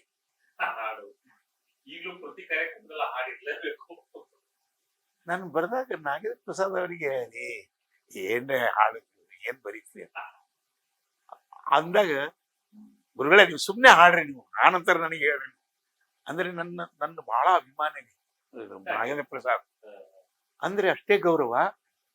ಆದ್ರೆ ಸಿನಿಮಾ ಲ್ಯಾಂಡ್ ಅವ್ರ ನಾಡಿ ಗೊತ್ತಲ್ಲ, ಹಿಂಗಾಗಿ ಅದು ಜನಪ್ರಿಯ. ನೀವು ಸುಮ್ನೆ ಆಡ್ಬಿಡ್ರಿ. ನಾವು ನನ್ನನ್ನು ಜೊತೆಗೆ ಇವ್ರನ್ನ ಅಶ್ವಥ್ ಅವ್ರನ್ನ ಕೂಡ ಆಡಿಸ್ಬಿಟ್ಟ. ನಾನು ಅವರು ಸೇರಿ ಆಡಿದ್ದದು ಹೆಜ್ಜಾರೋ ಮಂಚಾರೋ. ಅದೇ ಪ್ಯಾಟರ್ನ್ ಇಟ್ಕೊಂಡು ಇವ ಪ್ರೇಮ್, ಅವನ್ ಕರಿಯ ಕೂಡ ಪ್ರೇಮಂದೇ ಅದು. ಅದನ್ನ ಜೋಗಿ ಒಳಗೆ ಸಾಂಗ್ ಮೊದಲು ಮಾಡಿದ, ಒಡಿಮಗ. ಹೊಡಿ ಮಗದಲ್ಲಿ ನಾನು ಪ್ರೇಮ್ ಮತ್ತೆ ಜೇಸುದಾಸ್ ಅವ್ರ ಮಗ ಹಾಡಿದ್ದು ಒಂದು ಹಾಡ, ಒಡಿ ಮಗ ಒಡಿ ಮಗ ಒಡಿ ಮಗ ಬಿಡುಬೇಡ. ಅದ್ರಾಗ ಎರಡು ಸ್ಟಾಂಜದಲ್ಲಿ ಬಹಳ ಪವರ್ಫುಲ್ ಆ ಸಾಲುಗಳನ್ನು ಕೊಟ್ಟಿರ್ತಕ್ಕಂಥ, ಹುಡುಗಿಯರನ್ನ ಮುಂದೆ ಇಟ್ಟು ಸ್ಕೆಚ್ಚು ಆಗ್ತಾರೋ, ಪ್ರೀತಿ ಅಂತ ಹಿಂದೆ ಹೋದ್ರೆ ಚುಚ್ಚು ಬಿಡ್ತಾರೋ, ಆ ಪವರ್ಫುಲ್ ಸ್ನೇಹ ಅಂತ ಒಳಗೊಳಗೆ ಸ್ಕೀಮು ಆಗ್ತಾರೋ, ಒಂದೇ ತಟ್ಟೆಯಲ್ಲಿ ಅನ್ನ ತಿಂದು ಮೂರ್ತ ಇಡ್ತಾರ. ಆ ಹಾಡುಗಳಿಗೆ ಎಷ್ಟು ಪವರ್ಫುಲ್ ಆಯ್ತಂದ್ರೆ, ಹಿಂಗಾಗಿ ನಾನು ಆ ಜನಪ್ರಿಯತೆ, ಆ ಹಾಡಿಗೂ ಕೂಡ ಸಹಿ, ಈ ಜನಪದದಲ್ಲೂ ಸಹಿ ಗುರುರಾಜ್ ಹೊಸಕೋಟೆ ಅಂದಾಗ ಆ ಪ್ಲಸ್ಗಳ ಸಿನಿಮಾದವ್ರು ಪ್ಲಸ್ ನೋಡ್ತಾರೆ. ದುಡ್ಡು ಎಲ್ಲೆಲ್ಲಿ ಬರ್ತಿದೆ. ನಾವು ಉತ್ತರ ಕರ್ನಾಟಕ ಕಿಂಗ್ ಅಲ್ಲಿ ಆ ಜೋಗಿಯಲ್ಲಿ ಪ್ರೇಮು ಮತ್ತು ಆ ಪ್ರಸಾದ್ ಜೊತೆಯಾಗಿ ಅವರು ನನ್ನನ್ನು ಒಪ್ಸಿದ್ರು. ನಾವು ತಯಾರಿರ್ಲಿಲ್ಲ, ಮಾಡಕ್ ತಯಾರಿಲ್ಲ, ಪಾತ್ರಕ್ಕೂ ತಯಾರಿಲ್ಲ, ಸಿನಿಮಾಕ್ಕೂ ತಯಾರಿಲ್ಲ. ಇದೆ ಲಾಸ್ಟ್ ಕೊನೆ ಇದು ಯಾವುದು, ಮಹಾಕ್ಷತ್ರಿಯ ನನಗೆ ಬೇಡ ಆಗ್ತಿದ್ದೆ. ಸಿನಿಮಾನೇ ಬೇಡ, ನಾ ಮಹಾರಾಜ ಇದ್ದೇನೆ, ನಾನು ಜನಪದದಲ್ಲೇ ದೊಡ್ಡವನಿದ್ದೇನೆ, ಈ ಅಲ್ಲೇ ಯಾಕೆ ನೀವ್ ಹೇಳಿದಂಗೆ ನಾನು ಯಾಕೆ ಕೇಳ್ಬೇಕು ನಾನು. ಅದ್ರಲ್ಲಿ ಮುಸ್ಲಿಂ ಕ್ಯಾರೆಕ್ಟರ್ ತೀರಾ ಬೇಡ ಅಂದೆ, ನಿಮಗ್ ಬರ್ಯಾಕ್ ಬರಲ್ಲ ಅಂದೆ. ನಿಮಗೆ ಸಿನಿಮಾ ಈ ಗಾಂಧಿನಗರ ಇಡೀ ಕನ್ನಡ ಸಿನಿಮಾದ ಇದರಲ್ಲಿ ಇತಿಹಾಸದಲ್ಲಿ ನೋಡ್ರಿ ನೀವು, ಆ ಮುಸ್ಲಿಂ ಕ್ಯಾರೆಕ್ಟರ್ ನಿಮ್ದಕ್ಕೆ ನಮ್ದಕ್ಕೆ ಬರೀ ಇಂಥದ್ದೇ ಖಲಾಸಿ ಪಡ್ಲಾದ ಭಾಷೆ. ಕರ್ನಾಟಕ ಸೂತ್ರಿ ಅದೇ ಕೈ ನಿಮ್ದಕ್ಕೆ ಅನ್ಮುದಕ್ಕೆ ಯಾರೇ ಅಂತಾರ ನೋಡ್ರಿ ನಾವು. ಯಾರಾದ್ರೂ ಆತರ ಇಲ್ಲಿ ಏನಾದ್ರು ಒಂದು ಏರಿಯಾದಲ್ಲಿ ಅವನೇ ಮುಸ್ಲಿಮಾ, ಸುತ್ತರಿ ಕರ್ನಾಟಕ ಅವನ, ಅವಾಗ ಒಬ್ಬ ಮುಸ್ಲಿಂ ಸಿಗ್ತಾನೆ ನಿಮಗೆ, ಅದ್ರ ಮೇಲೆ ಬರೀರಿ ಬೇಕಾದ್ರೆ ನಾ ಪಾತ್ರ ಮಾಡ್ತೀನಿ. ನಮ್ಮ ಪ್ರೇಮ್ 18 ಸೀನ್ ಬರ್ದಿದ, ಅವ್ರ ಅಪ್ಪತ್ತು ಒಗದ್ಬಿಟ್ಟ ಮುಂದ, ಹೆಂಗ್ ಬೇಕಾದಂಗ್ ಮಾಡ್ಕೊಡ್ಲಿ. ನಮ್ಮ ಶಿವರಾಜ್ ಕುಮಾರ್ ನಿಮಗೆ ಹೇಳ್ತೇನ್ರಿ, ಪಾತ್ರ ಮಾಡ್ಲೇ ಇಲ್ಲ. ಆ ವಿಧಿದಾಗ ಹಂಚ್ಕೊಂಡು ಮಾಡ್ತಿರ್ತಾರ, ಅಣ್ಣ ನೀವು ಹಿಂಗೆ ಮಾಡಿಲ್ಲ ಹಿಂಗೆ ಮಾಡ್ತೀನಿ, ಹಂಚ್ಕೊಂಡು ಮಾಡಿ. ಅದಕ್ಕೆ ಆ ಪಾತ್ರಕ್ಕೆ ಒಂದು ವಿಶೇಷ, ಅದನ್ನು ಡಮ್ಮಿ ಪಾತ್ರ ಆಕ್ಚುಯಲ್ ನಿಜವಾಗ್ಲೂ ಹೇಳ್ಬೇಕಂದ್ರೆ ದತ್ತಣ್ಣಗ ಮತ್ತೆ MS ರಾಜಶೇಖರ್ ಕೊಟ್ಟಿದ್ರಲ್ಲ. ಹೌದು, ಆ ದುಡ್ಡಿನೊಳಗೆ ಏನಾದ್ರೂ ಇದು ಬಂದಿರ್ಬೇಕು, ಅವ್ರಿಗೆ ಮನಸ್ತಾಪ ಬಂದಿರ್ಬೇಕು. ಇವ ನಾವು ಮೂರ್ಖರತ್ತು ಗೊತ್ತೇ ಇಲ್ರಿ, ಬದಲೇ ಪ್ರಸಾದ್ ನಮ್ ಗುರುಗಳೇ ಅದಾರಲ್ಲ ಅಂದ್ಬಿಟ್ಟ. ಏನು ಅಂದೆ ನಾನು, ಹಿಂಗೆ ಪ್ರೇಮ್ ನನ್ನ ಮೊದಲಿನ ನನ್ನ ಜನಪದ ಅಭಿಮಾನಿ, ಒಳ್ಳೆ ಹಾಡುಗಾರ ಅಂದ್ರೆ ಅವರು. ಹಿಂಗಾಗಿ ಅವ್ರಿಗೆ ಹಾಡು ಅಂದ್ರೆ ಏನು ಗೊತ್ತು, ವಿಷಯ ಅಂದ್ರೆ ಏನು ಗೊತ್ತು. ಹಿಂಗಾಗಿ ಮಾಡ್ಲೇಬೇಕು ನೀವು ಅಂತ. ಈ ತರದ ಮುಸ್ಲಿಂ ಕ್ಯಾರೆಕ್ಟರ್ ಅಂದಾಗ ಈ ತರದ ನಾವು ಅಲ್ಲೇ ಅಂದೆ, ಅವರು ಒಪ್ಸಿದ್ರು. ಅದು ಪಾತ್ರ ಅದರದೇ ಆಗಿರ್ತಕ್ಕಂಥ ಕದರ್ ಬಂತು. ಅದಕ್ಕೆ ಯಾವ್ದು ಡಮ್ಮಿ ಇತ್ತು ಅದೇ ಫಸ್ಟ್ ಪಾಸ್ ಆಯ್ತು.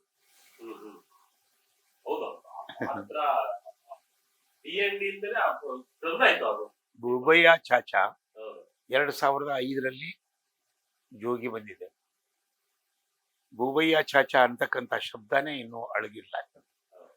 ನಾನು ಇವತ್ತಿನ ಜನರೇಷನ್ಗೆ ಬೂಬಯ್ಯ ಚಾಚಾನೆ, ಹಳೇ ಜನಗಳಿಗೆ ಗುರುರಾಜ್ ಹೊಸಕೋಟೆ ಜನಪದ ಹಾಡುಗಾರ. ಈ ಬೂಬಯ್ಯ ಚಾಚಾ ನಾನು, ನೀವು ನಂಬ್ತಿರೋ ಬಿಡ್ತಿರೋ ಗೊತ್ತಿಲ್ಲ, ಆ ಜೋಗಿ ಆದ ನಂತರ 63 ಸಿನಿಮಾದಲ್ಲಿ ಮುಸ್ಲಿಂ ಕ್ಯಾರೆಕ್ಟರ್ ಮಾಡಿದೆ. 140 ಸಿನಿಮಾಗಳನ್ನು ಮಾಡಿದೆ. 140 ಸಿನಿಮಾ ಮಾಡಿದ್ರು ಕೂಡ ನಾ ಸಿನಿಮಾದವ ಅಂತ ಎಲ್ಲೂ ಹೇಳ್ಕೊಳಂಗಿಲ್ಲ, ಹಿನ್ನೆಲೆಗೆ ಹಾಡುಗಾರ ಅಂತ ಎಲ್ಲೂ ಹೇಳ್ಕೊಳಂಗಿಲ್ಲ. ಕಾರಣ ಏನಂತಂದ್ರೆ ಜನಪದ ನನಗೆ ಉಸಿರು ಕೊಟ್ಟಿದ್ದೀರಿ, ಬದುಕು ಕೊಟ್ಟಿದ್ದೀರಿ, ನನ್ನನ್ನು ಆಕಾಶಕ್ಕೆ ಕರ್ಕೊಂಡು ಹೋಗಿದ್ದೀರಿ. ಅಷ್ಟು ಎತ್ತರ ಸ್ಥಾನಗಳು ಕೊಟ್ಟಿರ್ತಕ್ಕಂಥದ್ದನ್ನ ನಾವು ಅದಕ್ಕೆ ಫೇವರ್ ಆಗಿರ್ಬೇಕು, ಅದರದಕ್ಕೆ ನಾವು ಸಾಲ ಮಾಡಿಬೇಕಲ್ರಿ. ಹಿಂಗಾಗಿ ನಾನು ಮತ್ತೆ ಇನ್ನೊಂದು, ಇವತ್ತಿನ ಸಿನಿಮಾಗಳು ಬಿಟ್ರೆ ಏನೂ ಗೊತ್ತಿಲ್ಲ. ಸಿನಿಮಾಗಳು ಸಾಮಾಜಿಕ ಕಳಕಳಿ ಇಟ್ಕೊಂಡು ಸಿನಿಮಾ ಮಾಡೋರು ಯಾರು ಇಲ್ಲ. ಜನಪ್ರಿಯತೆ ಬೆನ್ನತ್ತಾರು, ದುಡ್ಡಿನ ಬೆನ್ನತ್ತವರು. ಅವರು ದುಡ್ಡು ಬೇಕು ಅಥವಾ ಜನಪ್ರಿಯತೆ ಬೇಕು ಅಂತಕ್ಕಂಥದ್ದನ್ನಷ್ಟೇ ಫಾಲೋ ಮಾಡ್ತಾರೆ ಹೊರತಾಗಿ ಜನಗಳ ಸಮಾಜ ಜನ ಯಾಕೆ ಬೇಕು ಅವ್ರಿಗೆ? ಒಳ್ಳೇದ ಕೆಟ್ಟದ ಅವ್ರಿಗೆ ಯಾಕೆ ಬೇಕು?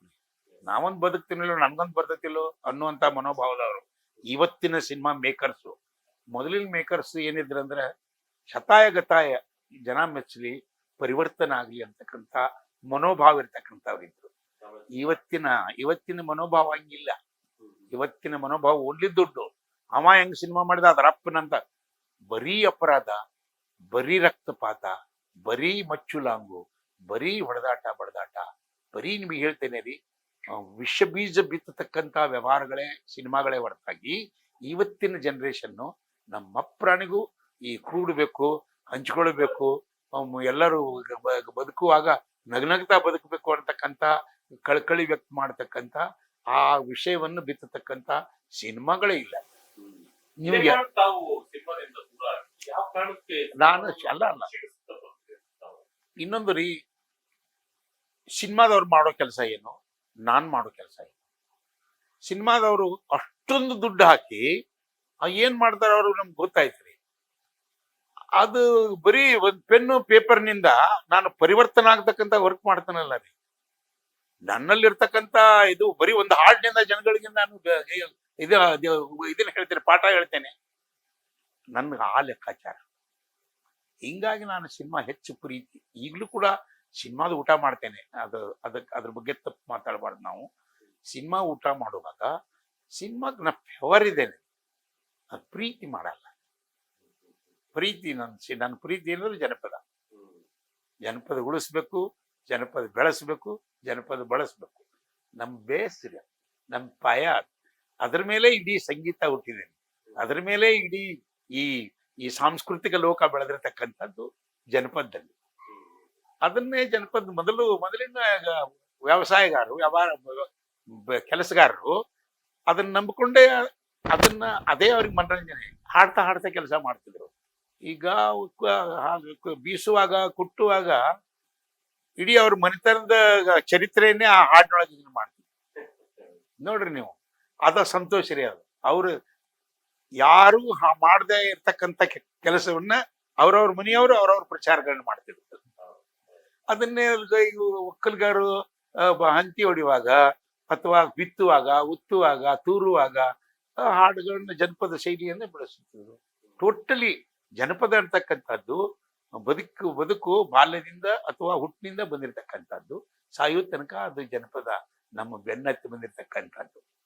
ಅದಕ್ಕೆ ಹಿಂಗಾಗಿ ನಾ ಜನಪದೇನೆ ಮೂಲ ಅಂತಕ್ಕಂಥ ವ್ಯಕ್ತಿ ನಾನು. ಅದೇ ನನ್ನ ಪ್ರೀತಿ, ಅದೇ ನನ್ನ ದೇವರು ಅಂತೇಳಿ ಹೊರಟಿರ್ತಕ್ಕಂಥ ಪ್ರಶಸ್ತಿ ವಿಚಾರಗಳು, ಸಾಕಷ್ಟು ಸನ್ಮಾನಗಳನ್ನ ನಮಗೆ ದಕ್ಕಬೇಕಾದಂತಹ ಪ್ರಶಸ್ತಿಗಳು ದಕ್ಕಿಲ್ಲ ಅನ್ನೋ ಸಾವಿರ ಒಂದು ಮಾತು ಹೇಳ್ತೀನಿ ಕೇಳ್ರಿ. ನನಗೆ ಪ್ರಶಸ್ತಿ ಅಂದ್ರೆ ಅಲರ್ಜಿ. ನನಗೆ ಆಗಿ ಬರಲ್ಲ. ಕಾರಣ ಏನಂತಂದ್ರೆ ನಾ ಅದನ್ನ ಲೈಕೇ ಮಾಡಲ್ಲ. ಆ ಪ್ರಶಸ್ತಿಯನ್ನು ನೀವು ಏನಕ್ಕೆ ಕೊಡ್ತೀರಿ? ನೀವು ಆ ಟೈಮ್ನಲ್ಲಿ ಒಂದು ಬೆನ್ನು ತಟ್ಟತಕ್ಕಂಥ ಕೆಲಸದು.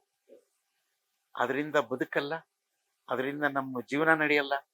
ಅದು ಗೂಟಕ್ಕೆ ಹಾಕ್ತಕ್ಕಂಥ, ತೂಗಾಕ್ ಹಾಕ್ತಕ್ಕಂಥ ಒಂದು ಪ್ರಶಸ್ತಿ. ಅದನ್ನು ಕಟ್ಕೊಂಡು ನಾನು ಏನು ಮಾಡಬಲ್ಲೆ ರೀ? ಅದನ್ನ ಏನ್ ಮಾಡಬಲ್ಲೆ ಅಂತಂದ್ರೆ ಅದು ಮೊಟಕುಗೊಳಿಸುತ್ತೇರಿ ನಿಮ್ಮ ಏನು ನಿಮ್ಮ ಏಳಿಗೆಯನ್ನ, ನೀವು ಮಾಡ್ತಕ್ಕಂಥ ಕೆಲಸವನ್ನ ಅದು ಕಟ್ ಮಾಡುತ್ತೇರಿ, ಸೊಕ್ಕು ಬರುತ್ತೀರಿ ಅದಕ್ಕೆ. ಇದು ಬತ್ತು, ಇದು ನಾನು ಅಂತೇಳಿ ಅವ ಮಾಡ್ತಕ್ಕಂಥ ಕೆಲಸದ ಮೇಲೆ ಅವನ ಮನಸ್ಸು ತೊಡಗಿಸೋದು ಹಿಂದೆ ಮುಂದೆ ನೋಡ್ತಾನವ. ನನ್ನ ಯಾರು ಕೇಳ್ತಾರೆ? ನಾ ಮಾಡಿದ್ದೆ, ನಾನ್ದೇ ಈ ತರ ಇದು ಬಂದ್ಬಿಡ್ತೆ. ಹಿಂಗಾಗಿ ನನಗ ಆ ಪ್ರಶಸ್ತಿಯಿಂದ ನನಗೇನ ಪ್ರೀತಿನೂ ಇಲ್ಲ, ತಿರಸ್ಕಾರನೂ ಮಾಡೋದಿಲ್ಲ. ಮತ್ತೆ ಅದು ಬಂದಿಲ್ಲ ನಮ್ಮ ಪ್ರಾಣಿಗೂ ನನಗೆ ನೋವಿಲ್ಲ. ಮತ್ತೆ ಕೊಡುವಾಗ ರಾಜ್ಯ ಪ್ರಶಸ್ತಿ ಬಂದು ಹೋಯ್ತು ರೀ 2020ರಲ್ಲಿ. ಅದು ಏನೋ ಅದ್ರದ್ದು ಒಂದು ಕಥೆನೇ ರೀ. ಅದ್ರದ್ದು ಒಂದು ಕತೆ ಹೆಂಗಂದ್ರೆ ಅದನ್ನ ಏನು ಯಾಕೆ ಅಂತ ಹೇಳಲ್ಲ.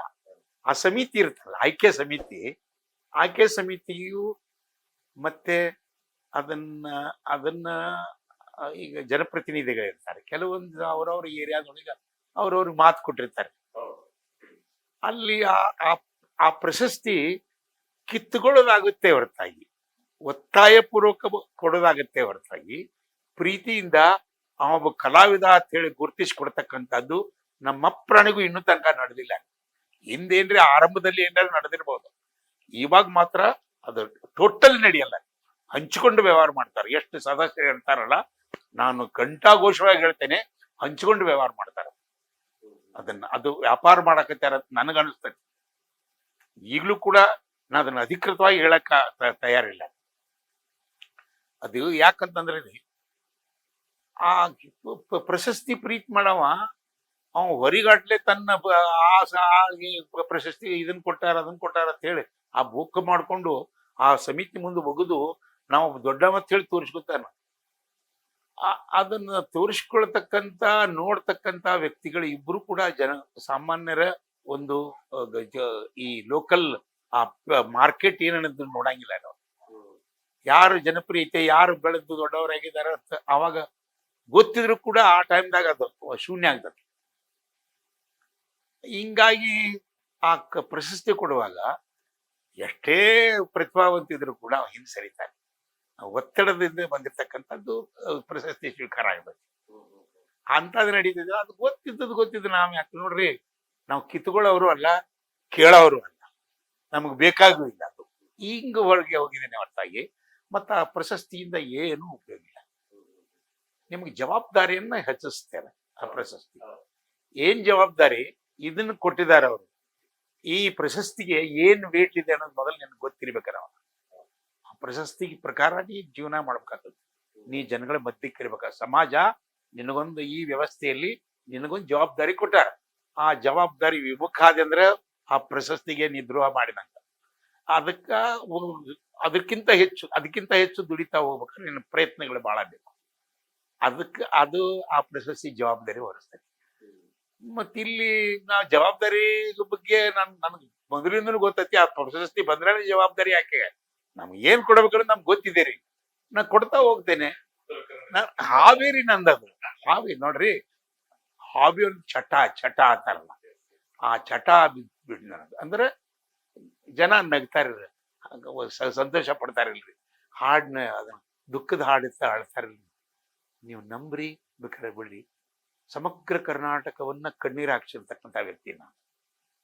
ಸಮಗ್ರ ಕರ್ನಾಟಕ ಎಷ್ಟು ಜನ ನನ್ನ ಕಾರ್ಯಕ್ರಮ ಕೇಳಿದಾರೋ ಅಷ್ಟು ಕಾರ್ಯಕ್ರಮದಲ್ಲಿ ನಾನು ಎಲ್ಲರನ್ನೂ ಅಳಿಸಿದ್ದೇನೆ, ಗಂಡು ಹೆಣ್ಣು. ಅಷ್ಟು ನನಗೆ ಸಂತೋಷ ಆಗ್ತದೆ. ಕಾರಣ ಅದರಲ್ಲಿ ಇರ್ತಕ್ಕಂಥ ಕಂಟೆಂಟು, ಅದರಲ್ಲಿ ಇರ್ತಕ್ಕಂಥ ವಿಷಯ, ನಾವು ಕೊಡ್ತಕ್ಕಂಥ ರೀತಿ. ನಾನು ಜಾಣ ಅಥವಾ ಅದನ್ನ ಕಲ್ತು ಹಾಡಿನಂತ ಅಲ್ಲ, ನನ್ನಿಂದ ಸ್ವೀಕಾರ ಮಾಡಿರ್ತಕ್ಕಂಥ ವಸ್ತು ಅದು ಅವ್ರಿಗೆ ಎದೆ ಹೊಕ್ಕಿತ್ತು. ಅದು ಅದರಲ್ಲಿ ಇನ್ವಾಲ್ವ್ ಆಗ್ತಿದ್ರು. ಆ ಇನ್ವಾಲ್ವ್ ಆಗ್ತಕ್ಕಂಥ ಧ್ವನಿ ನಂದದು. ಅವ್ರು ನನ್ನ ಸ್ವೀಕಾರ ಮಾಡಿದ್ರು. ನನ್ನ ಧ್ವನಿಯನ್ನ ಅವ್ರು ಒಪ್ಕೊಂಡ್ರು ಅಂತೇಳಿ ನಾನು ಒಬ್ಬ ಹಾಡ್ಗಾರ. ಅವರು ನಾನು ಹಾಡ್ಗಾರ ಅಂತೇಳಿ ನಾ ಎಲ್ಲೂ ಹೇಳಂಗಿಲ್ಲ, ನನ್ನ ಸರ್ಟಿಫಿಕೇಟ್ ಬೇಡ. ಈ ತರ ಆಗಿರ್ತಕ್ಕಂಥ ನಡೆದು ಬಂದಿರ್ತಕ್ಕಂಥ ಜೀವನ ನಂದು. ಹಿಂಗಾಗಿ ಗುರುರಾಜ್ ಹೊಸಕೋಟೆ ಮೊದಲನೇದಾಗಿ ಆರೋಗ್ಯದ ಗುಟ್ಟು 78 ವರ್ಷ, 1948.